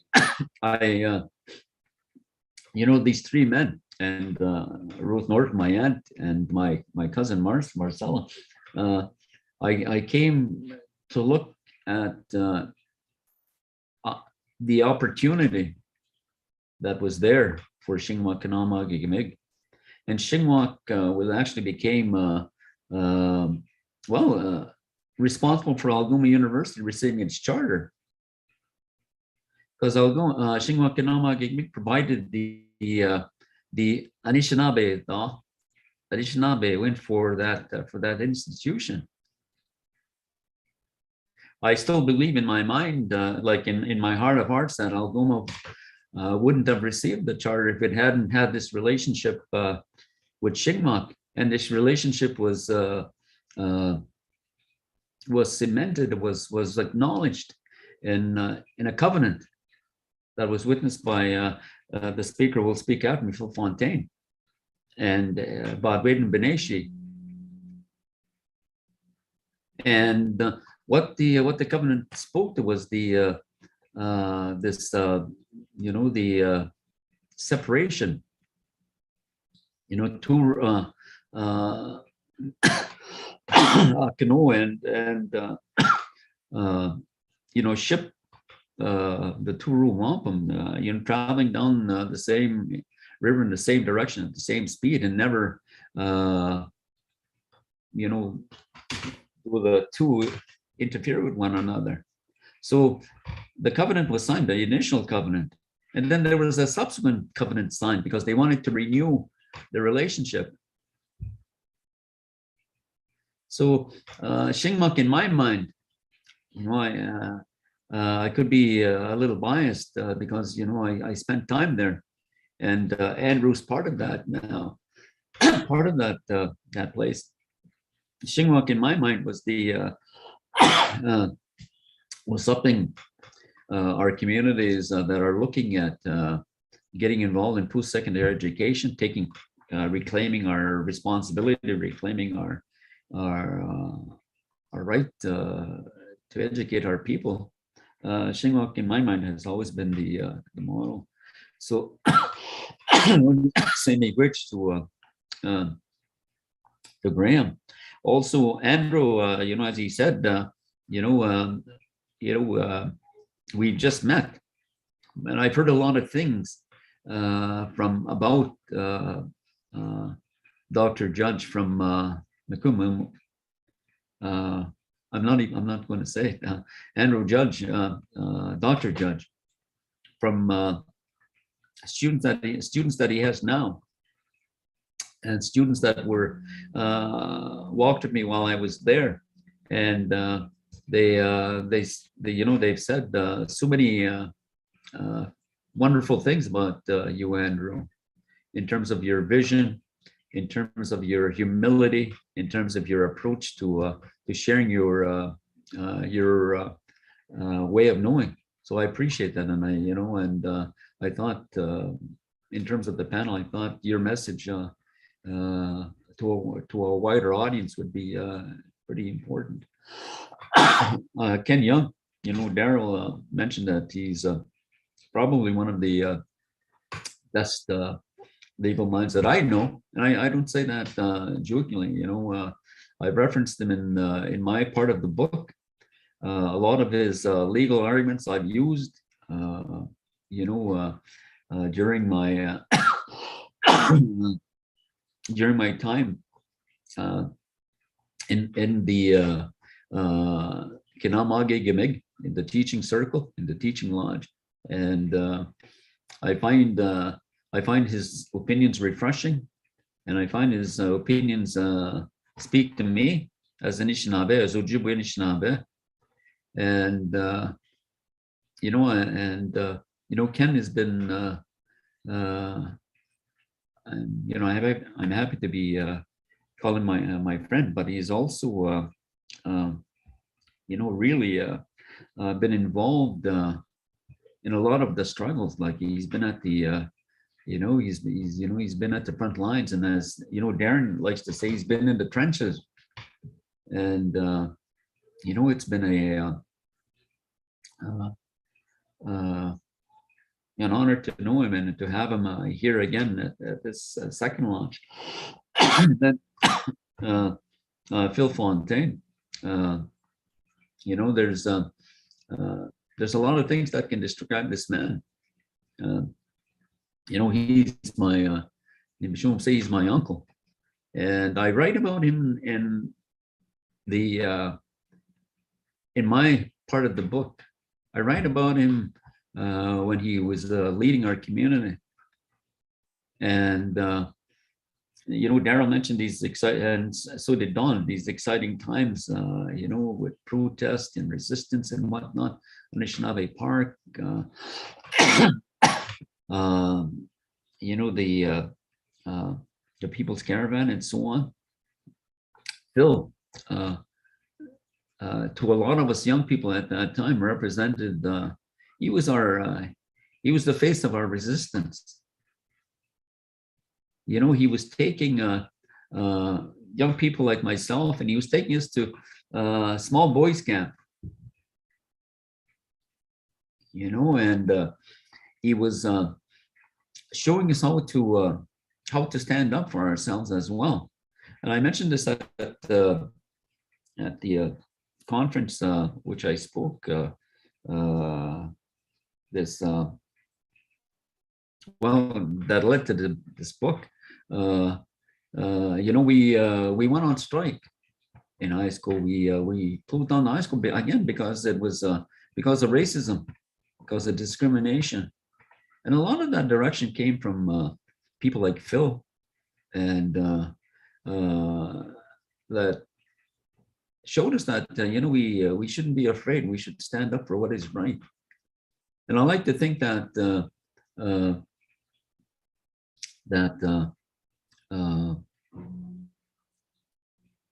that strike, or that closure of the high school, led to the creation of the high school in Saging.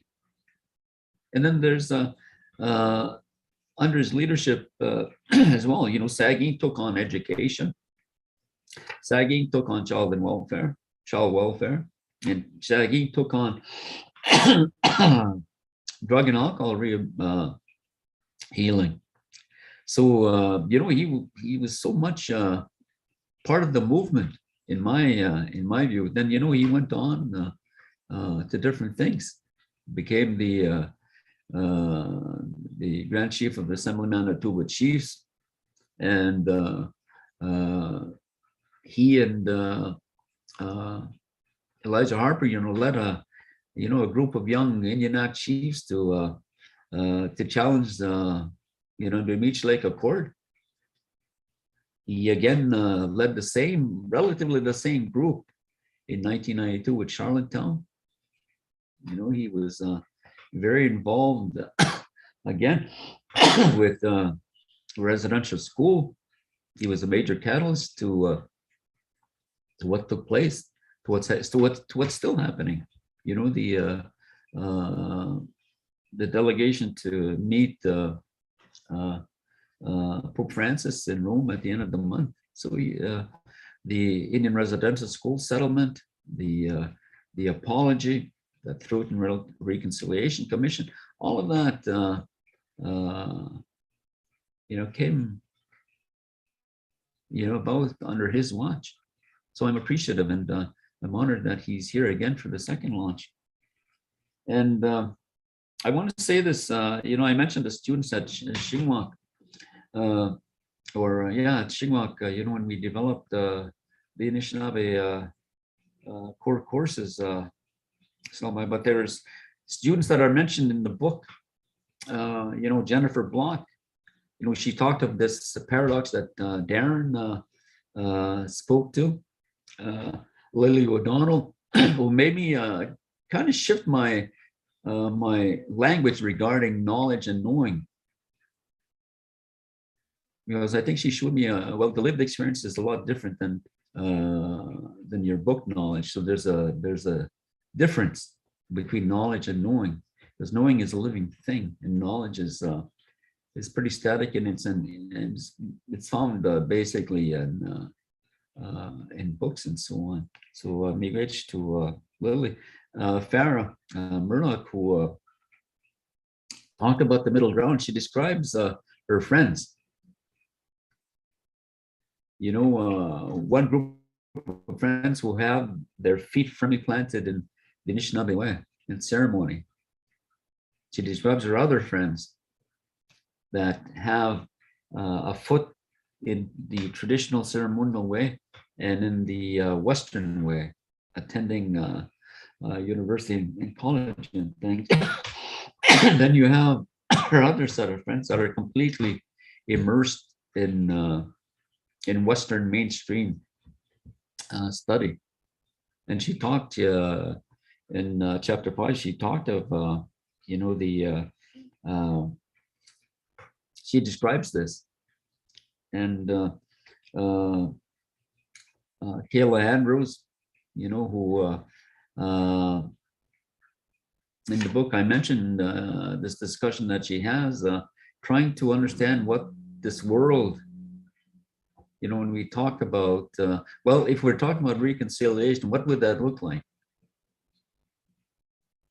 If we're talking about healing, what would, why is it always our responsibility to heal? Because the healing is, we suffer the trauma from, you know, we still reel from the trauma of oppression, colonization, but the perpetrators as well have to heal from that. And that was her point. And that's why I thought it was pretty perceptive and pretty helpful to me in trying to understand all this talk about reconciliation, indigenization. And you know, Darren mentioned that there's the distractions. Graham as well in some of his writing talks about the, you know, the politics of distraction. And I think we have to be mindful of that. And the students that I'm mentioning, you know, I think are aware of it. And I think it's important to acknowledge that. And then, you know, I think Cheryl Evans Price is here, Angela Trudeau, maybe Carol Hermiston, who these people were at Shingwak and were really supportive of doing things differently while I was there the second time, because I actually did two tours at Algoma. You know, the first time was to develop the Shingwak, develop an Anishinaabe studies department. And then my second time I was there, I went again as an assistant professor, but more specifically to work with and to spend my time with Shingwak. So, and we talked about indigenization. So that was indigenization at its root, you know, at its most organic. There's other people here. My family is here too. My brother Vince, who was pretty, been pretty instrumental in a lot of my the things that I've done. You know, in terms of, like I like to say, I come from the Sundance to the Lodge and Midday Lodge, and Vince was there. You know, he danced as well at True Dog Paradise. So yeah, so I think it was. He's been on my vision quest. He's been there to help, to lend support.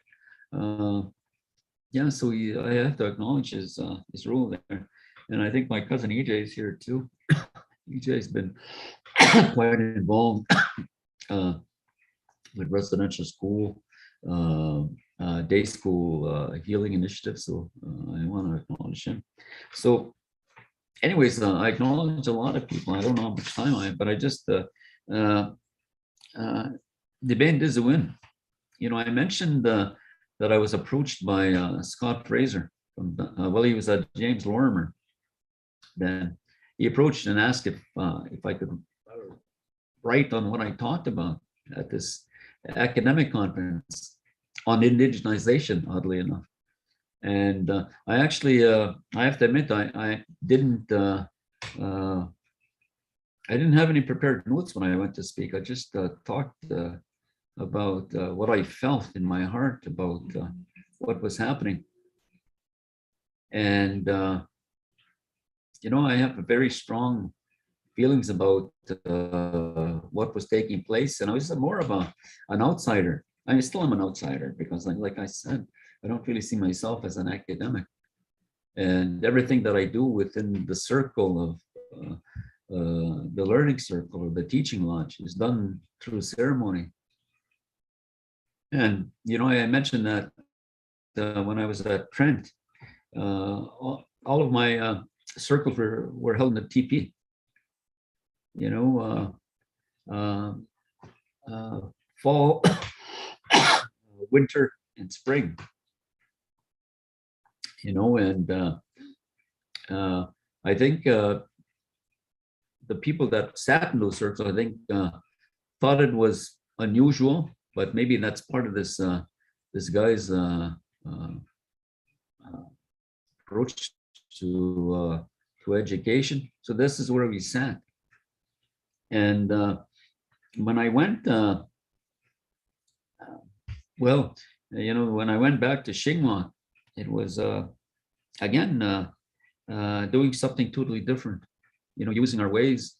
You know, sitting in circle, sitting according to Kitutim and Anik, our clans, and using our Anishinaabe, Ojibway-Anishinabe, our ways of doing and knowing. So that was pretty,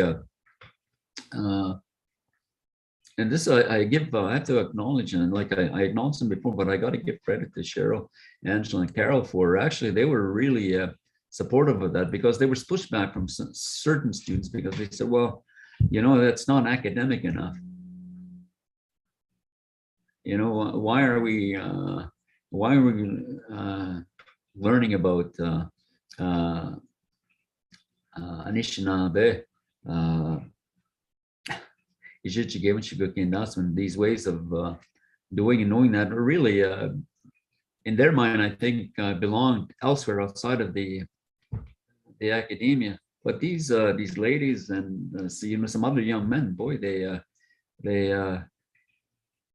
they saw the value in this approach, because it was about if we're going to talk about decolonization or indigenizing the academy, that's what it was. It was about, you know, making a place for how we do things.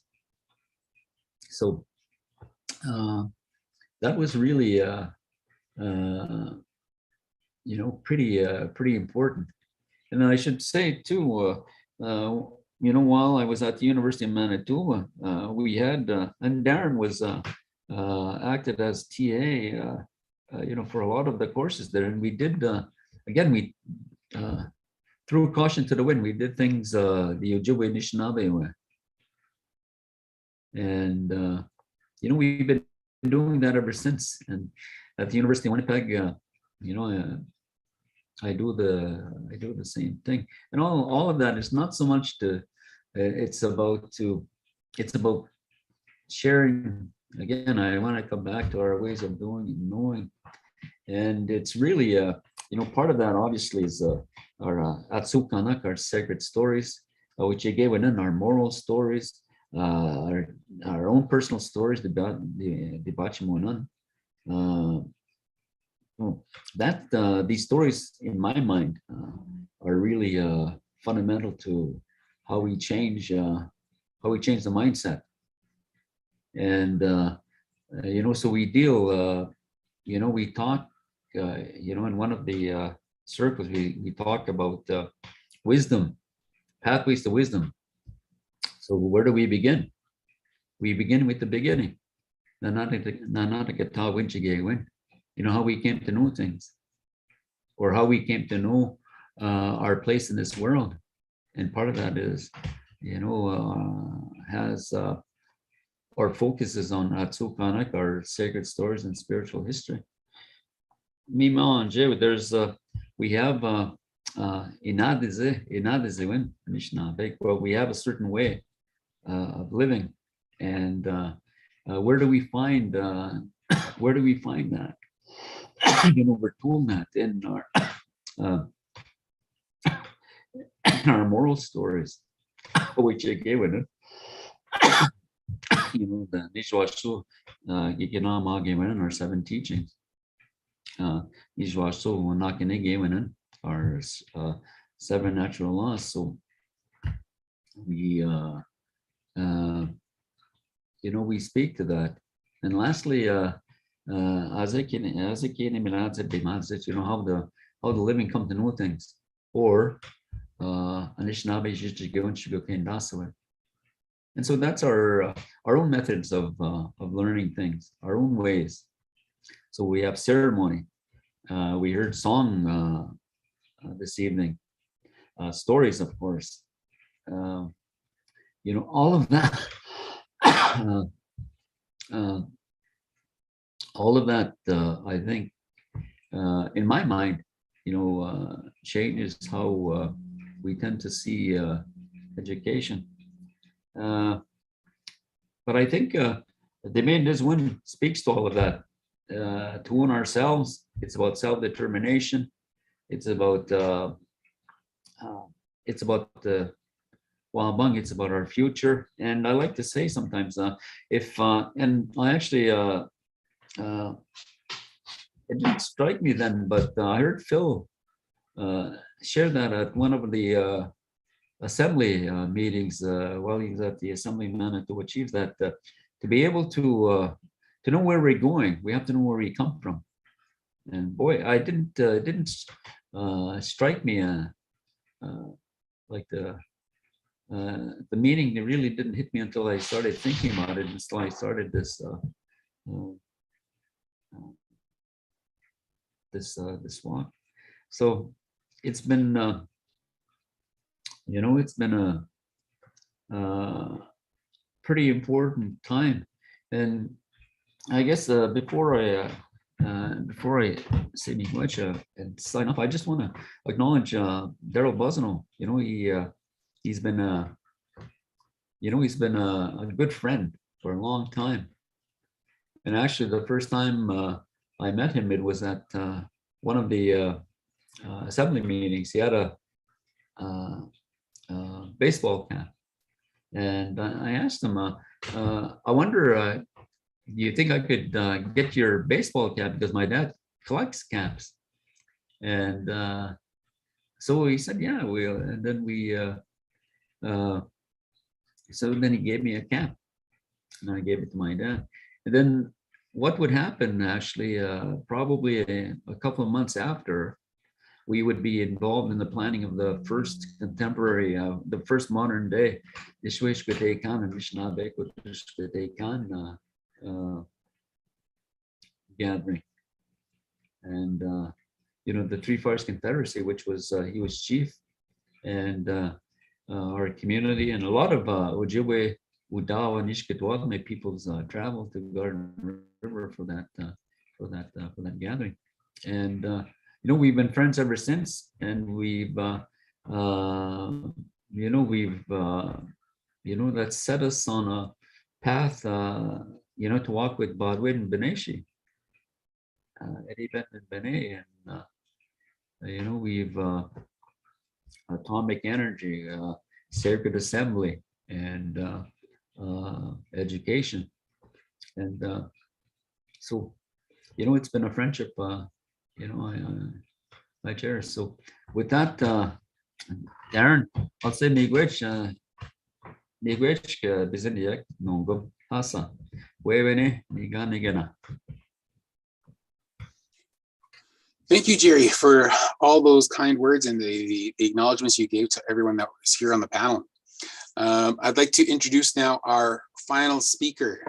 Phil Fontaine is an articulate advocate for the future of Canada and Anishinaabe peoples.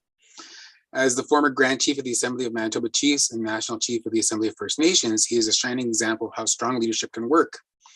He is known for his calm and confident demeanor, where he has a proven track record of opening the lines of communication and bringing people together in a common cause for a better future and to resolve issues of the past.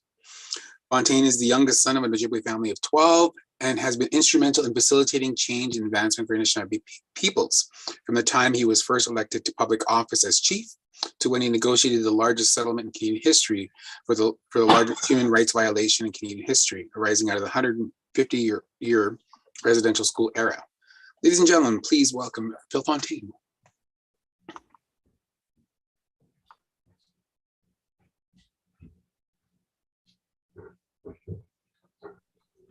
Thank you, Darren.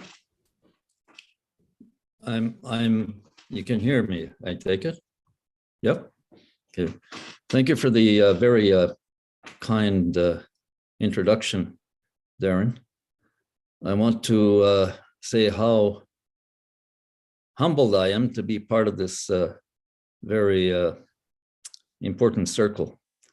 The circle that's about teaching, about learning, about sharing, about knowing, about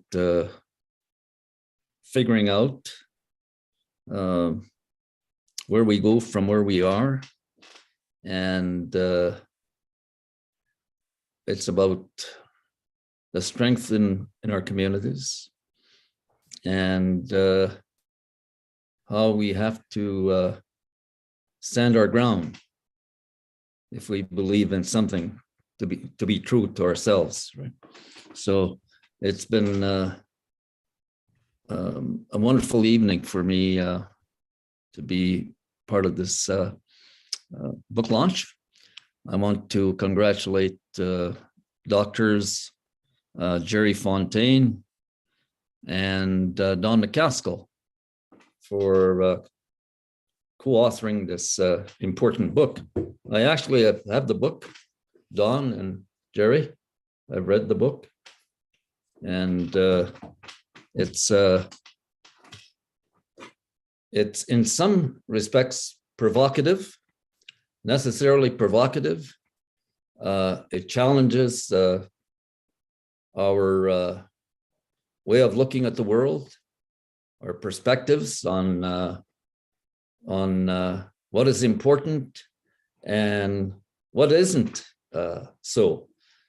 And so it's an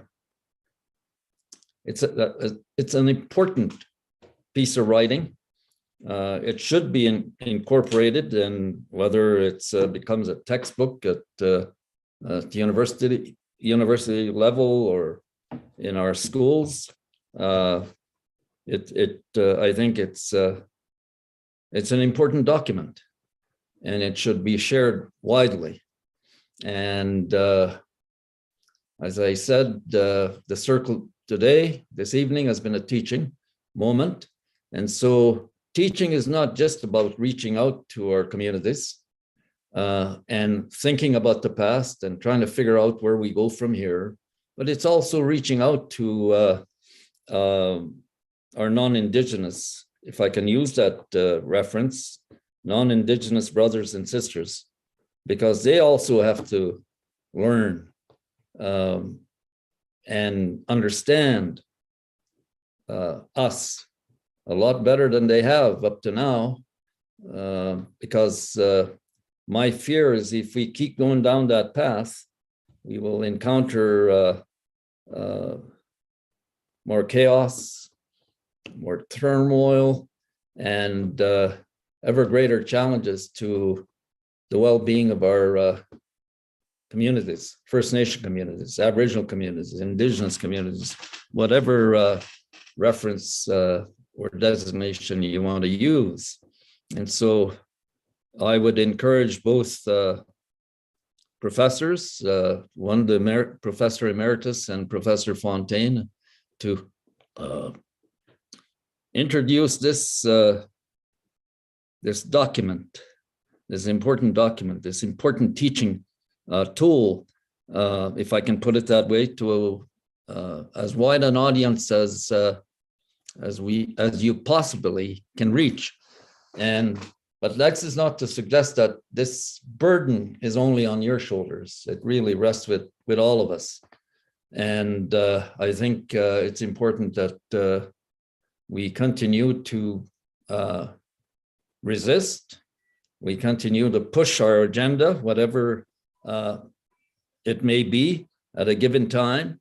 And as pointed out in the book, resistance is really very important. And the changes that we've experienced as a community has been as a result of fair-minded visionary people that encouraged our communities and our people to resist things that were not good for our communities, not good certainly for our future.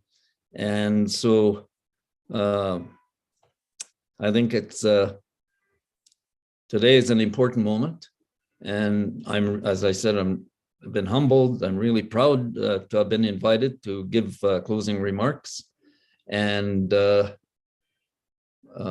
wish everyone that's part of this circle good health, to be safe, and to do what is necessary to make our lives better, and to give our people greater opportunities to create their own world in their own point of view, in their own opinion, their own perspectives. And when I say that, I think of what Mr.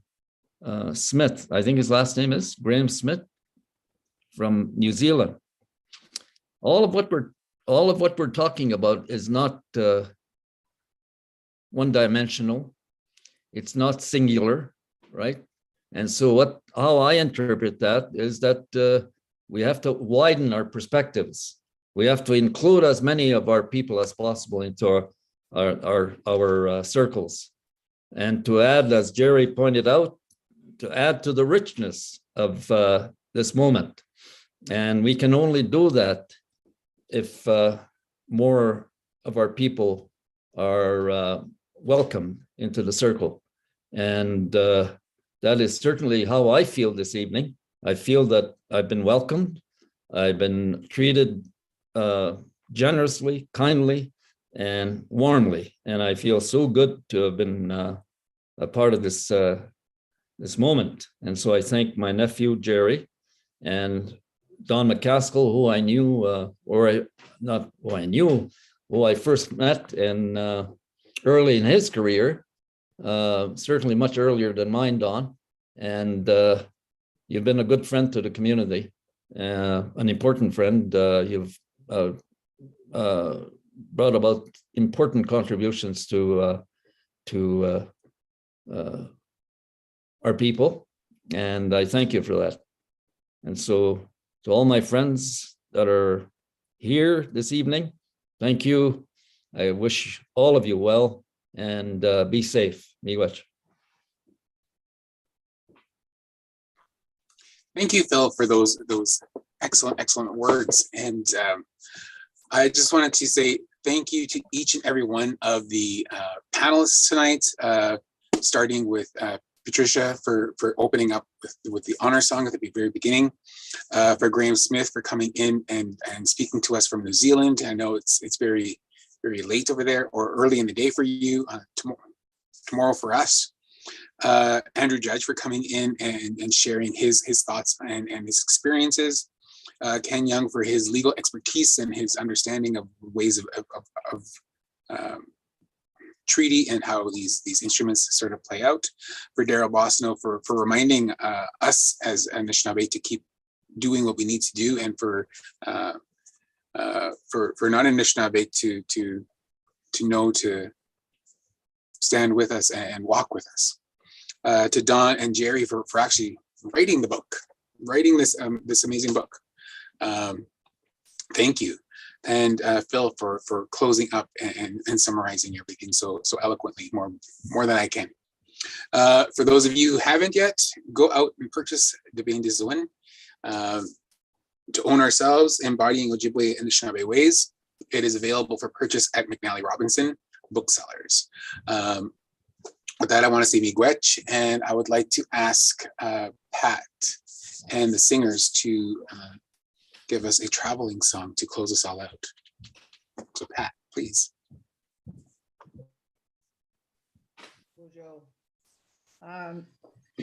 We would like to say from the homestead here, Chimigwech for having us. We want to say and acknowledge Dawn, McCaskill, Jerry, Fontaine, and all the panelists. We appreciate everything you're doing.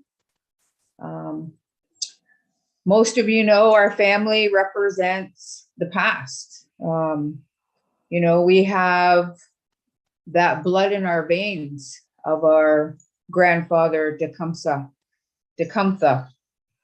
and we acknowledge each of you for all your life work that is going to help and go into the next generations ahead. It's of extreme importance of this work, and I strongly believe that we are in a time to move. We were in ceremony not too long ago, and it was a very spiritual experience as we placed our sama in that fire, and the thunders rolled here in midwinter, and we could feel the thunder underneath our feet. So it was very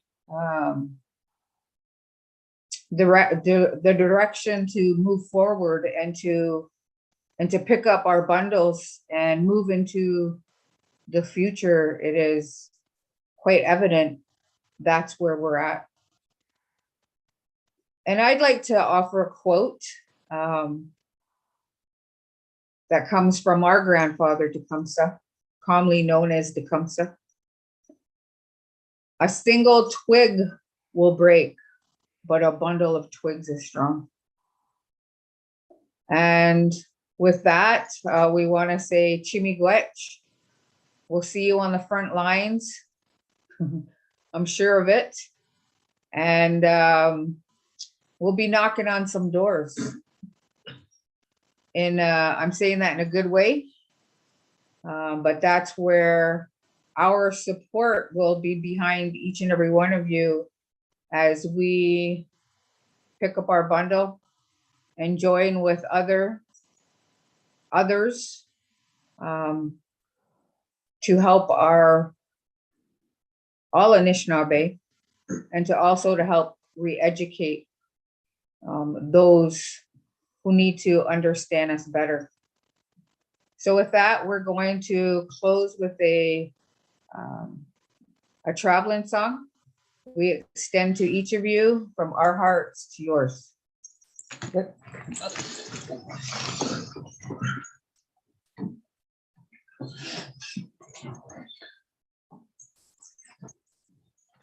Good. Yeah. Watch it, you don't fall backwards.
Thank you, Pat. Thank you, singers, for that traveling song. I'm now going to hand it back to John. John has a couple of things to say, little housekeeping stuff from McNally Robinson. So, John. Thank you very much, Darren, and thank you to everybody. I won't take up much more of anybody's time. I just wanted to reiterate and just mention again how humbling it was for McNally Robinson and for myself to play even a small part in this launch. The book is Di-Bayn-Di-Zi-Win by Jerry Fontaine and Don McCaskill. Thank you both for sharing your words. Thank you to all of tonight's panelists as well. It was just wonderful to be able to spend this time listening to you, to Patricia, your family, and the rest of your community. Thank you so much for being here with your music and your own words. And thank you all for joining us here on the Zoom. Have a wonderful night. This video will remain active. If you'd like to share it with anybody, it's just on our YouTube page. So please do pass it around to anybody who may not have been able to attend or who would just like to watch it again. Thank you all so very much. Take care.